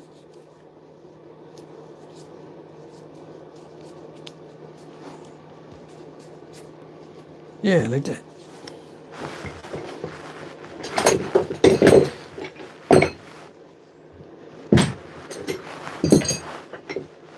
All right, we're going for the thinning now.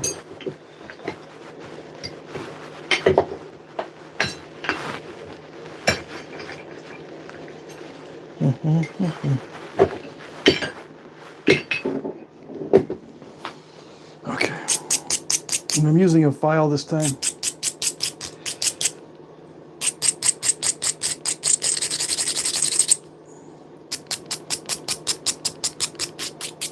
This also helps reduce the number of incipient cracks when you use a file or a very fine abrader. It just takes longer, except these diamond files work pretty good.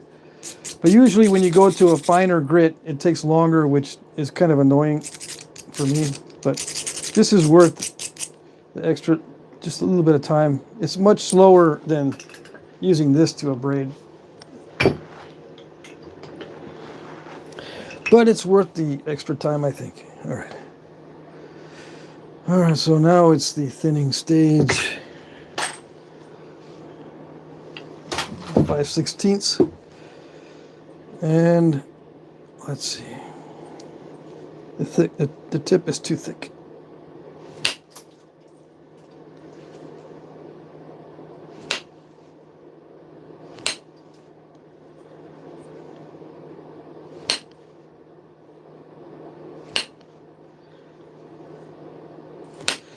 I'm already used to the material, so it should go faster.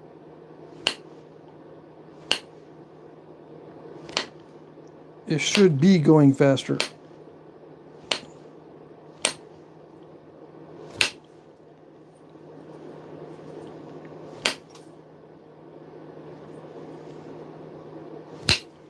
Yeah, I recommend if you don't know the material well, just go slow. Sometimes I'll say you can't let up on the gas, but when you're just starting with a new material, don't put your pedal to the metal. I recommend, taking it easy at first.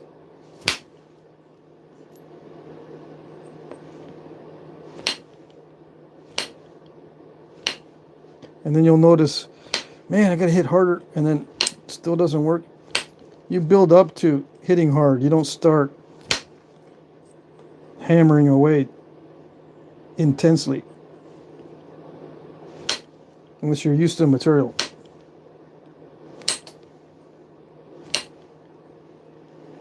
And not all of this stuff is the same. Like this piece, it feels a little bit different than the other piece. It's got, I'm leaving some of the original Cortex, but this doesn't have like little pockets of crystals in it. The other one had some pockets of crystals in it. Let me use the file just so I can get a finer edge and less wonkiness, or I don't know, less jaggedness.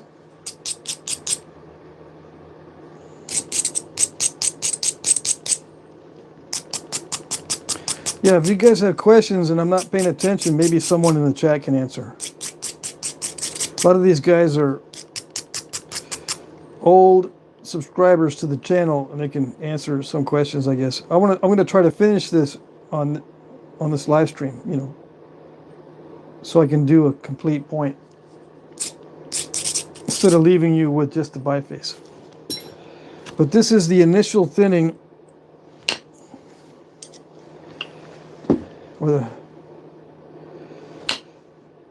and then I'll go into the final thinning in a minute. These stages are different mindsets. I lost some of that. So I ended up losing some of the, I'm going to lose all of that different color on the tip. It just didn't nap right. So I was hitting it really hard, and then it blew it right off.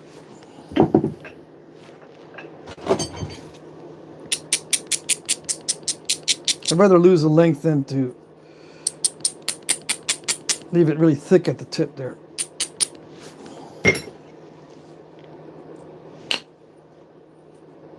I could have just left it, but I like to thin down the tips a lot. Why was it going to be thick? Because it didn't nap well,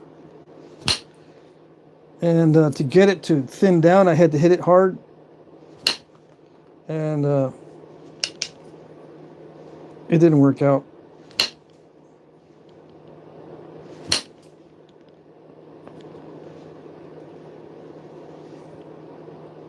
hitting it hard ended up blowing it away, so.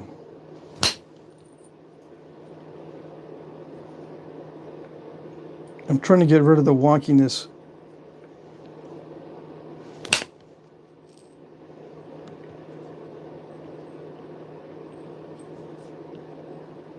And I have an eye on the symmetry. I gotta make sure I don't lose the symmetry. I probably need to change my glasses to the higher magnification. Yeah, let's do that. Let's go to a higher magnification on my glasses.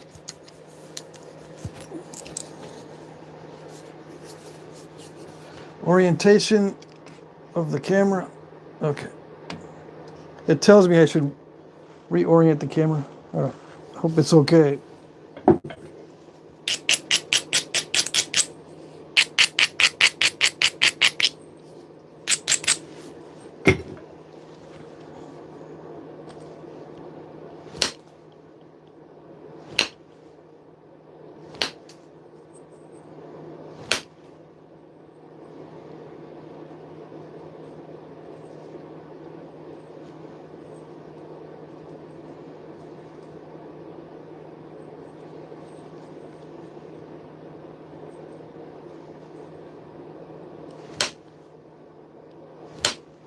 Come on.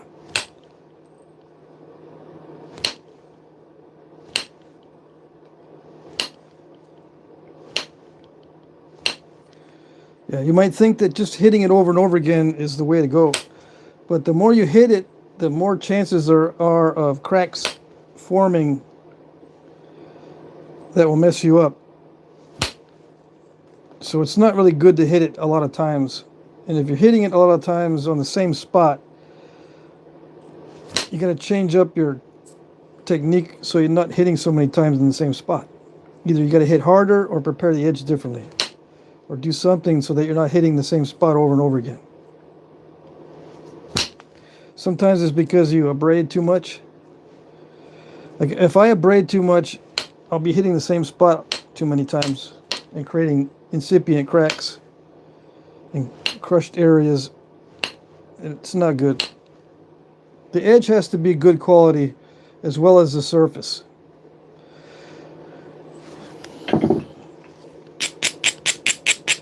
I gotta breathe in deep once in a while because I tend to hold my breath if I'm in the zone, which creates fatigue for no reason. It's preventable. If I starve my brain of oxygen, it's counterproductive. I don't know why I tend to hold my breath when I'm in the zone.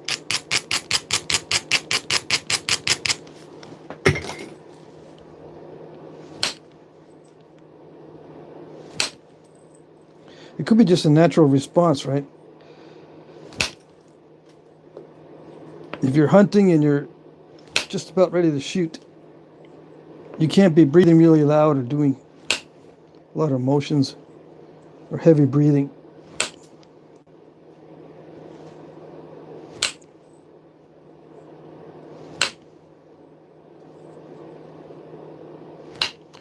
I consider each flake very similar to shooting a bow and arrow or a firearm.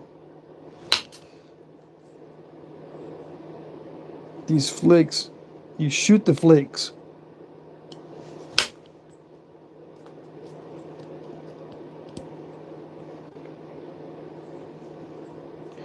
All right, so that's the preliminary thinning. Now I'll do the final thinning after this. It's not thinned down to its final thinness yet. It's just thinned down. But I still got to do the final tapering on the tip, do some thinning to prepare for notching, and then making the surface as smooth as possible so I can sell it. This is not the final thinning yet, although if I was making this for hunting, it'd be thin enough. I just sharpen it. But this is not for hunting. This is for selling. Okay. And as a teaching opportunity. It's being used as a teaching opportunity.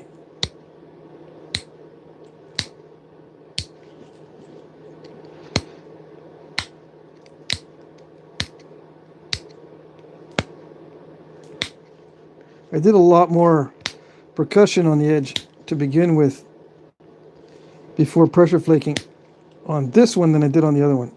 I started pressure flaking the other one kind of early.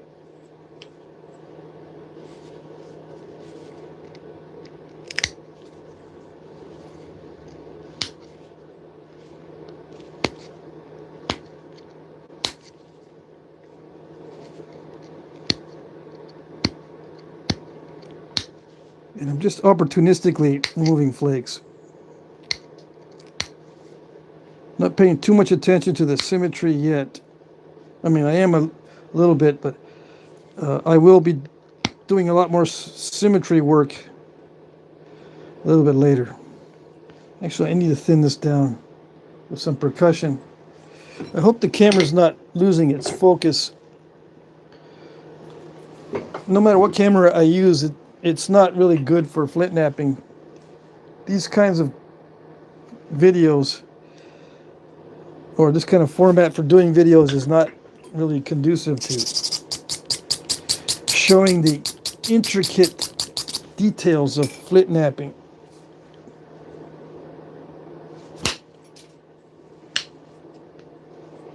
It often gets blurry, so you can't see.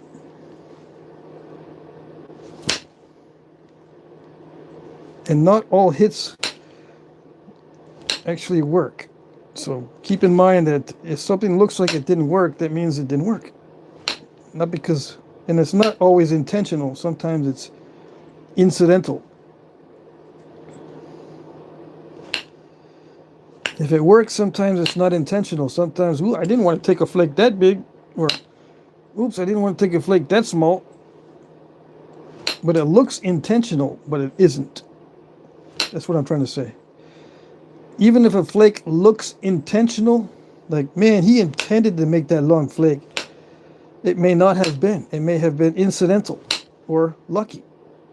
In other words, not really intended to do that.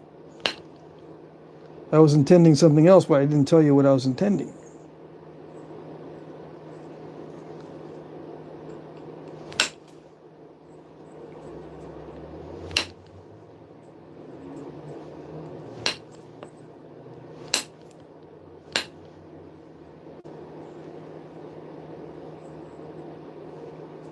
Yeah, and I just go with what it gives me.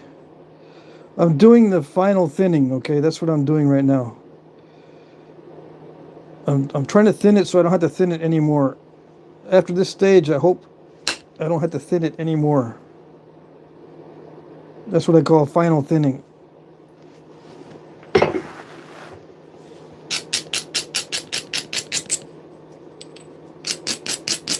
And the symmetry is not that important, but the straightness is very important. But the symmetry overall is not that important right now. I just got to get this straight and smooth.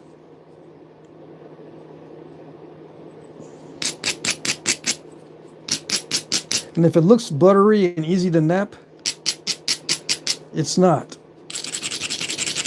Because I could be creating all kinds of step fractures if I'm not paying attention. Very subtle differences can be creating a whole lot of step fracturing.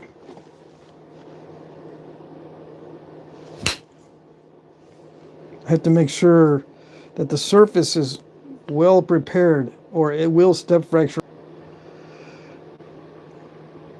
Did I lose the live stream? It said I lost the live stream. We're back? Okay. Yeah, I still see the clock moving. It told me that the live stream got interrupted. Maybe it was just like a fraction of a second. It gives me notices that are very noticeable when the live stream gets cut off. But it looks like it's okay. So did I finish? Yeah, pretty much. I don't need to get it thinner than that. It's just pressure flaking now, and maybe a little bit of percussion on the tip. Maybe. Yeah, I can do some percussion on the tip. Sometimes it's easier for me to thin down the tip with percussion. This looks consistent. There's no tough spot up here, so it should be pretty straightforward to get a few more flakes without too much hassle.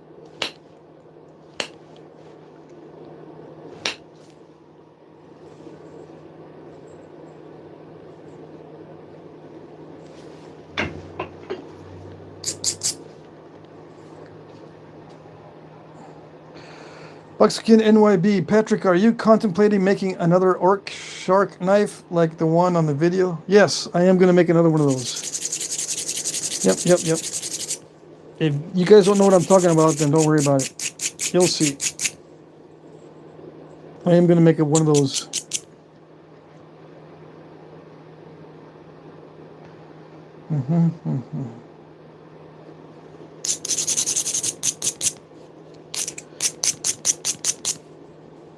So yeah, I think that's it for the percussion work and the final thinning. It's smooth enough. That's good enough.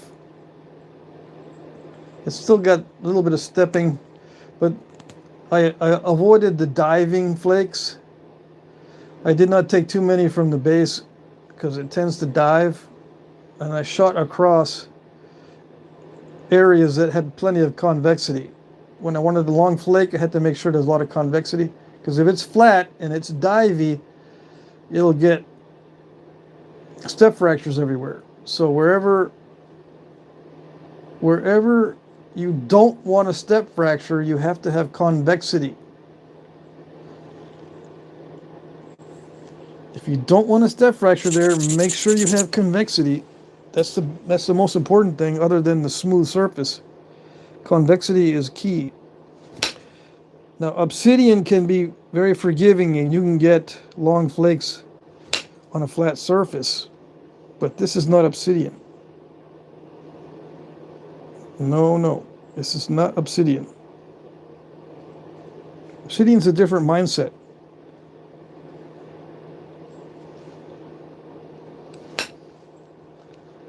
Yep. So, yeah, that's good enough. Let me sharpen it and notch it. Yeah. I've got a little bit of time left. If my clock is correct. For some reason, this clock eats batteries. All right.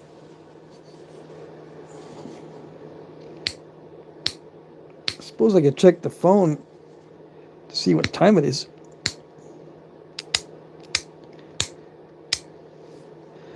Somebody might say, you're not even looking to see what you're doing with the flaking. No, it's just short flakes. I'm going to do the final thinning on the tip here in a minute. These are just short flakes to prepare the edge.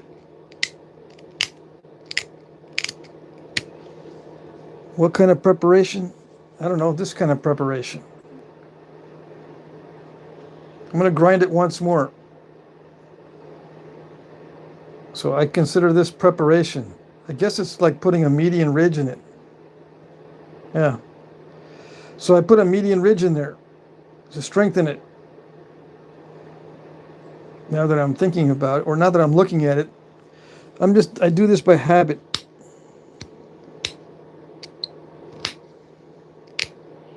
After hundreds of points,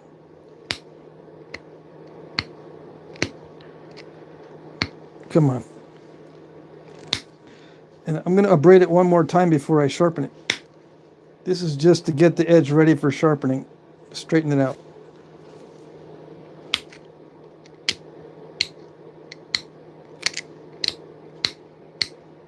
So the hard part's over.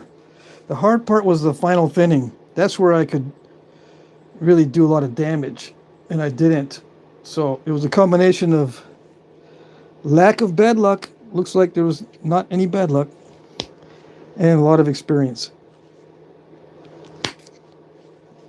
Both in terms of overall knapping time and experience with this material. Now that I know how weak it can get.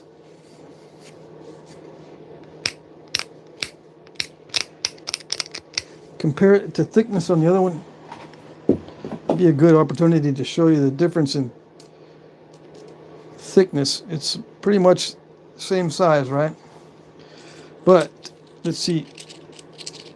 No, it's about the same thickness. I'm thinking that maybe my newest piece is thicker. It might be thicker. Just by a little bit. Yeah, I think it is. No? It's probably the same thickness. But that's why I stopped, right? I was thinking maybe I'm thicker with it than this one, but no, it's the same. But yeah, I better not go any thinner. So that's why I stopped. Okay, so, and how did I get them to be about the same size? After you've done hundreds of points, you get kind of used to what you need to be doing. I can eyeball it pretty much without measuring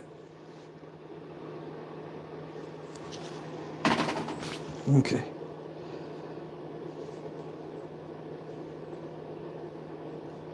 Where was I? Let's see. Yeah, and if you make the same point your whole life, you can eyeball it even more easily. Now, what did I do with my pad? Okay.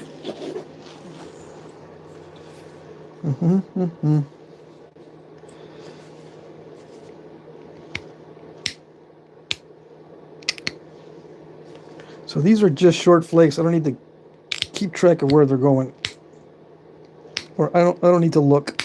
It's just more down. It's more downward pressure than inward. But if I put inward pressure, then yeah, I got to look to see where the flake is going to go, because I can't be sending inward flakes in stupid areas. But just downward flakes you can do anywhere.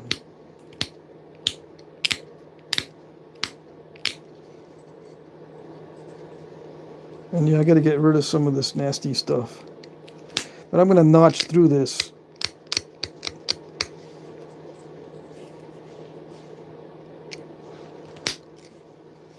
Yeah, one of the notches is going to go there.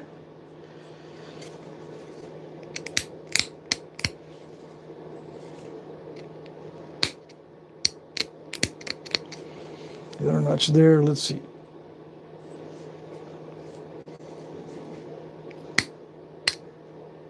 I'm going to have to sharpen this to sharpen the tool tip and then sharpen the edge of the arrowhead with a sharper tool tip. Why sharper tool tip?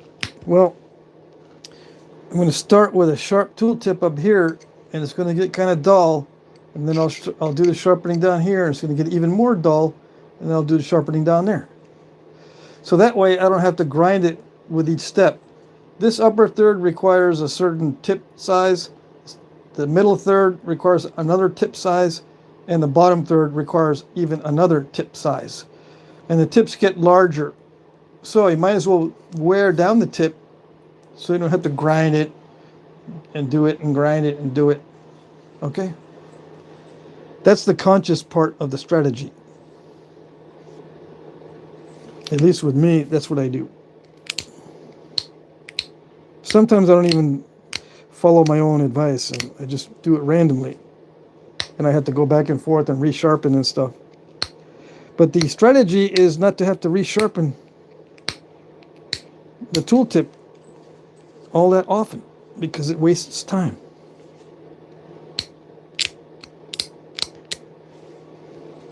And if you want to pretend that you're doing it like back in the day, they did not spend a whole lot of time if they didn't have to. Because it doesn't make sense. If they can afford to spend time, then yeah. But when can you afford to spend time when you're living hand to mouth, so to speak?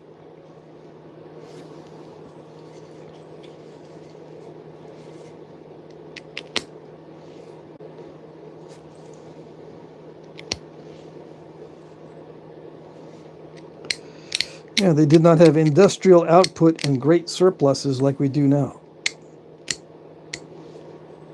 Everything was basically consumed quickly without big surpluses, either in stone or in food or whatever.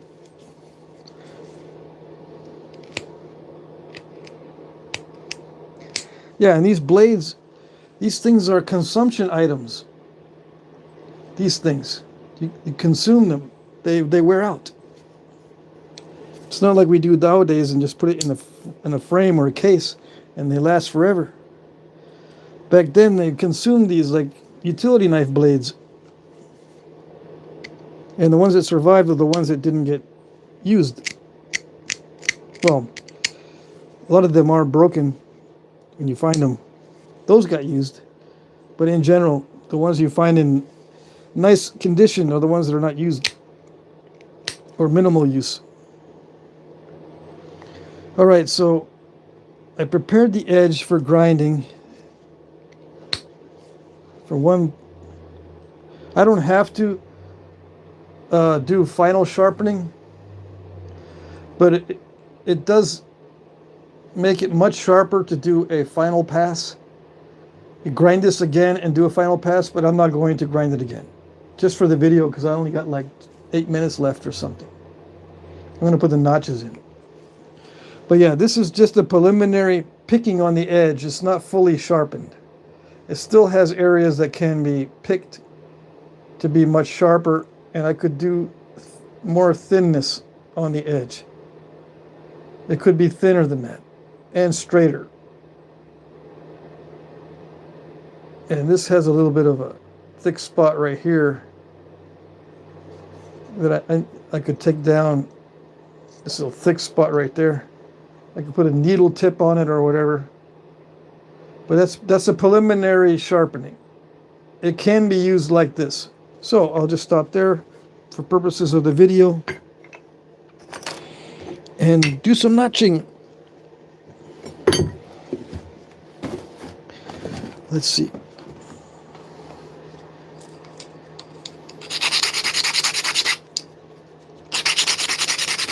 And this is the, it's a 1/4-inch steel rod put in a piece of wood with epoxy. This was made by Mike Mason, I think. He originally had a coating of varnish or glue, and I peeled it all off. Anyway, I call this a spatula tool. It's just hammered flat and then filed down. It's just a weldable steel rod, I imagine, or a big nail, mild steel. In either case, it's mild steel. This is not a screwdriver. Screwdriver steel is not that great. But you can still use a screwdriver to do this kind of stuff if you want. If you got nothing else, you'll get used to it. You'll get used to using whatever you have available. You might not get great results, but it does work.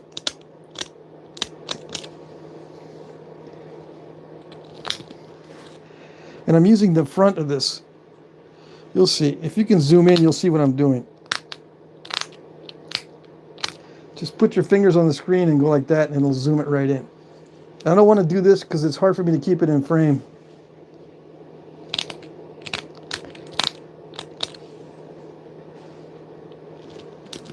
Okay.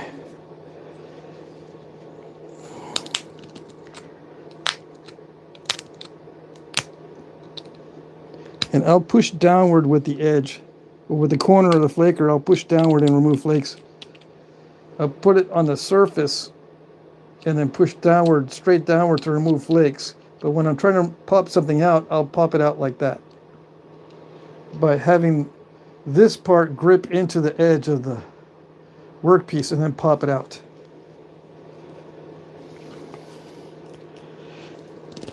Like that. Where is it? These pop-out flakes are very sneaky.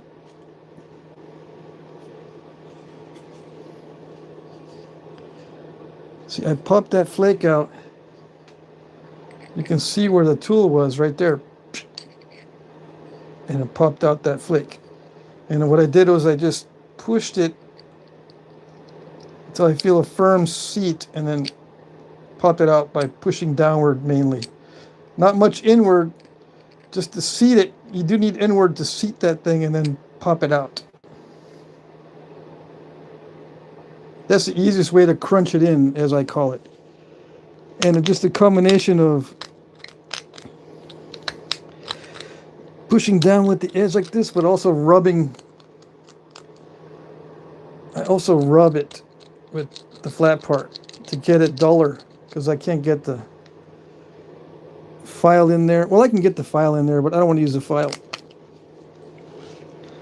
All right, so then you got to make sure this doesn't develop too much of a burr. It'll start mushrooming. You got to remove that mushrooming and make sure it's not too full of rock dust. The rock dust makes it slip. You don't want slipping.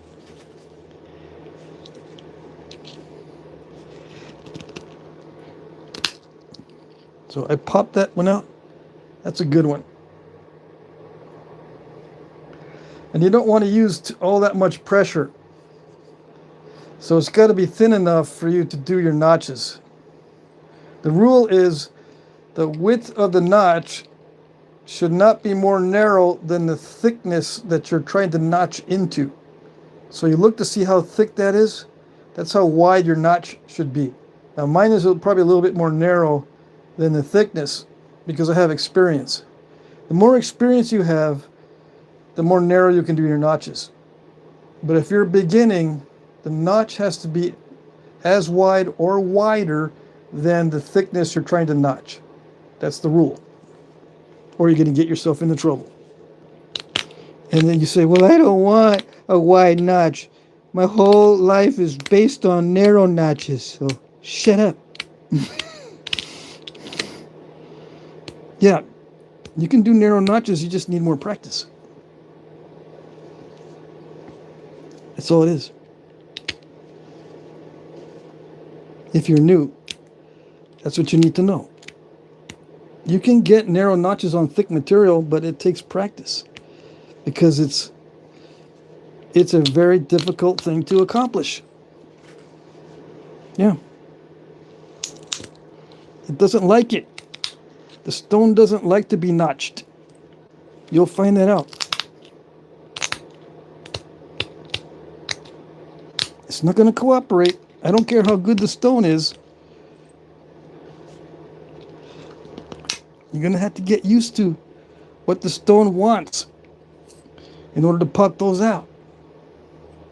Sometimes when you think that you can pop it out, the stone's going to say, you're not going to get it. And it's going to remove the barb or the ear. It's going to pop out something way too big. And it'll laugh at you. The stone will laugh at you. This is getting a burr. It's getting harder, and I'm needing too much pressure. That's how I can tell it's not its optimum state. It shouldn't be all that hard to pop these out, these little flakes. If it gets really, really hard to pop that out, that means you're doing something wrong. There you go. Yeah, that's good.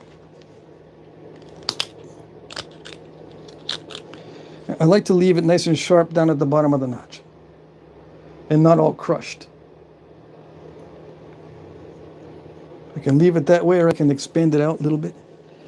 Let me expand the interior of the notch out a little bit just by pushing downward.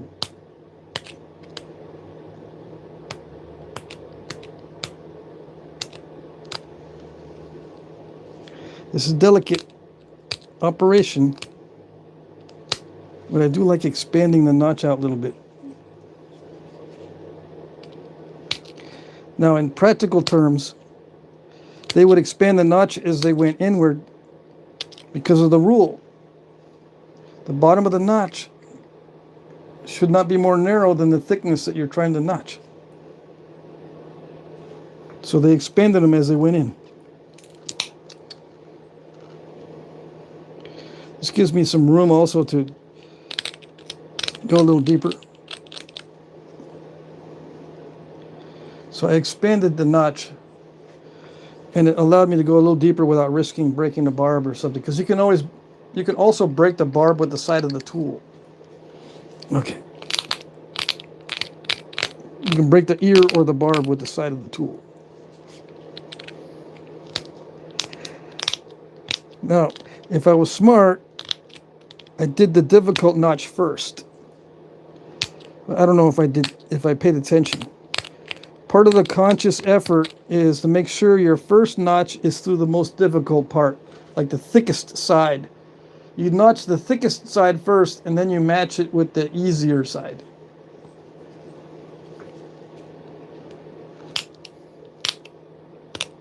You don't do the easy side first. Your subconscious probably wants to do the easy side first, but don't do it. Do the hard side first, and as far as it'll go, and then you can match it on the other side.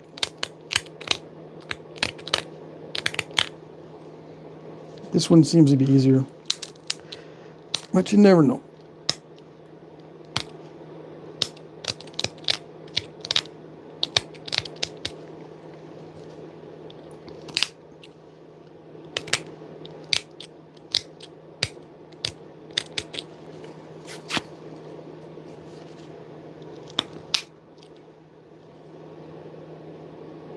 That one kind of worried me because it felt like it popped out too much. It might have popped out too much.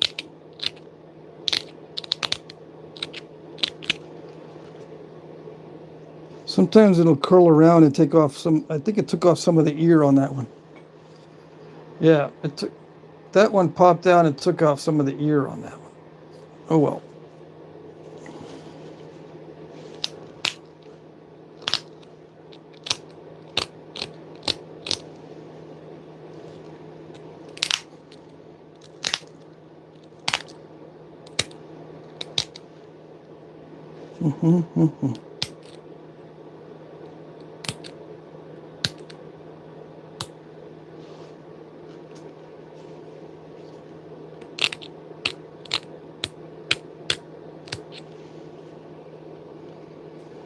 Gotta watch the symmetry.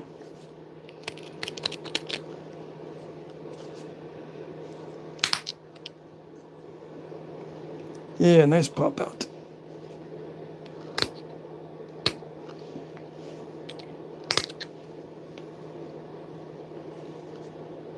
Okay, so now I just need the notches are done. I'm just going to work on the symmetry. Sometimes the bases end up kind of thick. I'll take some flakes off the base if it needs it.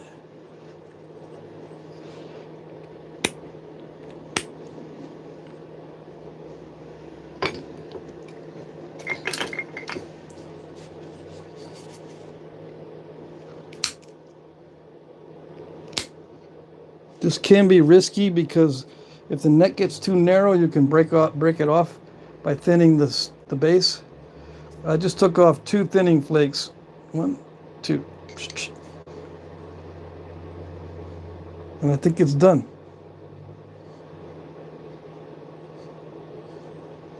Yeah. That's it for the video. I don't need to refine it any further for the video because everything's is just same old. I just got to, be very picky about sharpening. I'm not going to do anything else with the notches or the base here. Just the sharpening on the sides, that's it. And if I wanted to put serrations in, I can do it at this stage. Let's see. I've got little 4 shafts. Yeah, that's the way it would look on a foreshaft. That wood would not be much higher than that, because what they did in the past was when they wrapped it, they would go over the top of the wood with the sinew in an arc. So you don't want the wood to go too much further up past the notches. In most of these that I've seen as artifacts, with the foreshaft intact, they put the sinew up over the top of the wood. That helps resist when you hit an obstacle, when you're penetrating into bone or whatever. Not only does wrapping down here help to resist splitting of the wood, but if you wrap the sinew from the bottom of the notch over the top of the wood, that also helps resist the impact. So that's what it would look like hafted on a foreshaft. And how do I know that that was the proper distance for the neck, or the proper width for the neck to match the wood? I don't know. I had no idea. It's subconscious.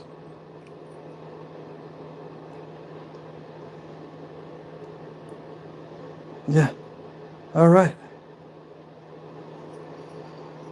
Yeah, this is pre-made foreshafts. I cheat because I got several of these. I'll just pick one that fits, you know what I mean? Some have deeper notches than others, but this is the typical one. Sometimes I'll write a note on it. It's typical size. But yeah, it's typical. This is not an arrow point. This isn't at lateral dart point. In the archaeological record, these would be at lateral dart points.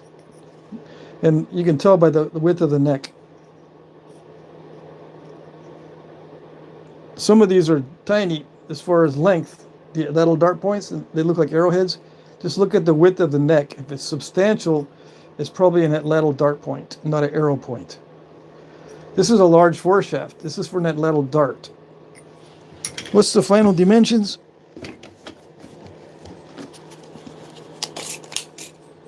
It'll be in the auction. 2.5 by, I don't know, 1 1/8. And I'll just leave it like this. I won't do anything more to it. That way I can say that it was done completely on video with no alteration. All right, let me see what I missed in the chat.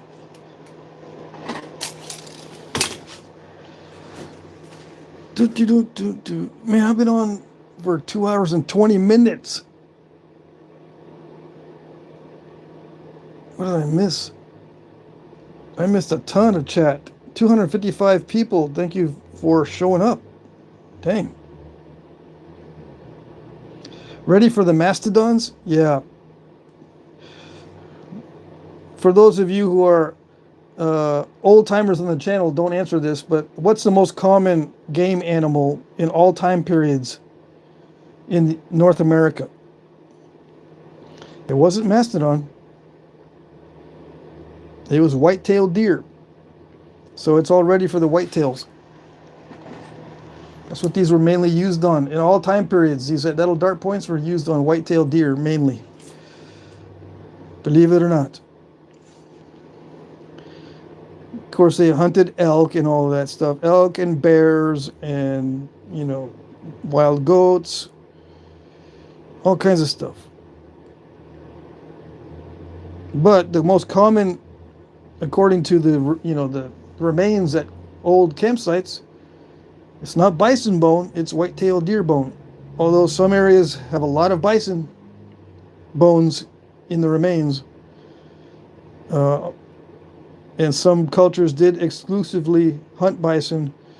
Overall, the majority of these points were used for whitetails. Okay. Jim Cooper, just happened to me like right now working on the Ishii style notch and went back to align the tip and sides and slipped. It became a desert side notch. I've been napping 5 years, Patrick. I've been napping for 16 years. Okay, so I'm looking for questions. Yeah, these are Mike Tufts pads. Mike Tufts. He's in the chat, I hope. He made these pads to my specs. They're kind of domed, which means they're higher in the middle. And I don't know if I sanded these down or if he sanded these down on the ends. But I like the middle to be higher than the rest of the pad, both in this direction and this direction. I like it to be convex in both directions. This one it is not, because it's getting worn down, and it's getting me worried because whenever I use a flat pad, I tend to break arrowheads on it. It has to be domed, at least a little bit. And this is rubber on wood. I think this is walnut.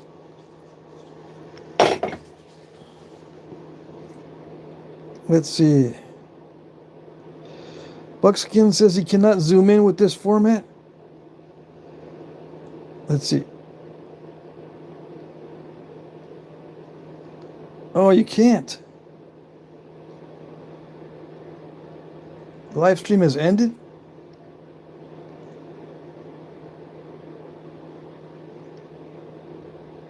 No, it has not ended. I thought you could zoom in on these. You can't.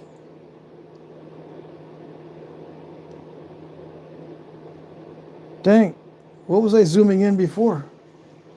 I guess the regular videos? Sorry about that. I thought you could zoom in on these. I guess you can zoom in after the live stream's over. Dang. Let me see. What else did I miss? I apologize for that. That was my mistake.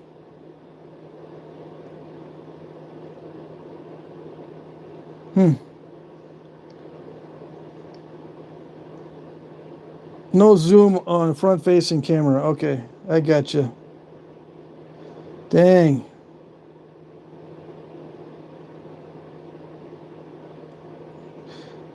All right, so I'm going to call it a night, guys. I don't see questions.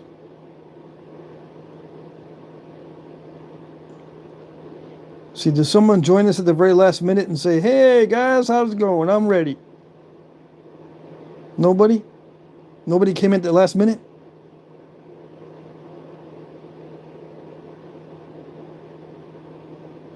We're still live, right?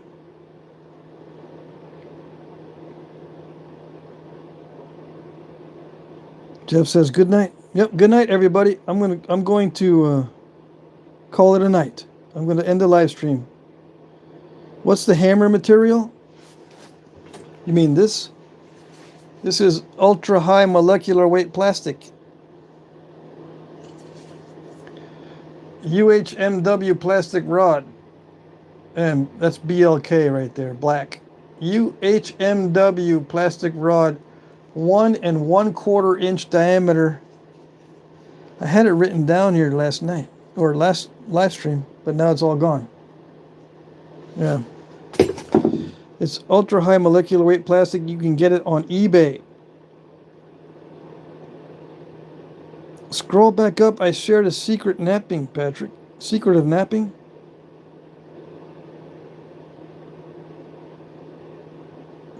I don't see.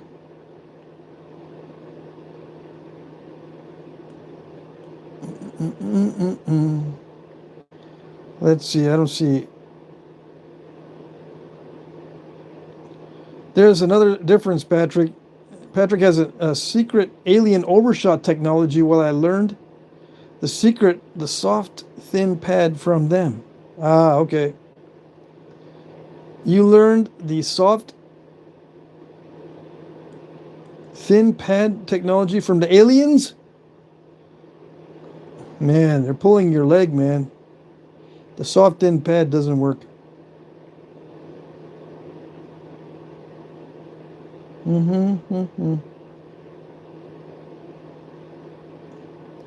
Let me see. Dun, dun, dun, dun, dun. You guys can leave. I'm just looking at the chat to see if there's any questions. If you got something to do or somewhere to go, don't let me hold you up. Just use the red line when you tap the screen.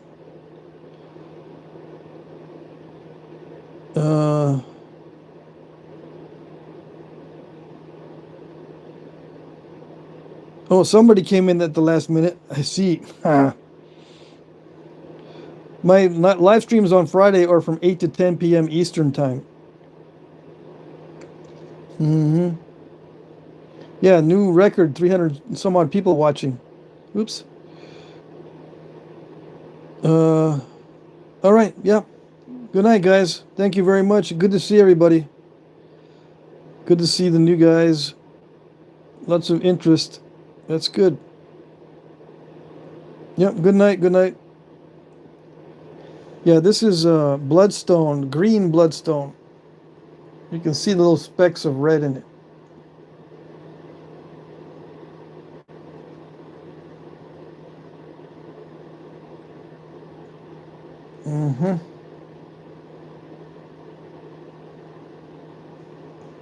I like corner notch points. Those are my favorite. So it's easier for me to do a point that's corner notched than anything else.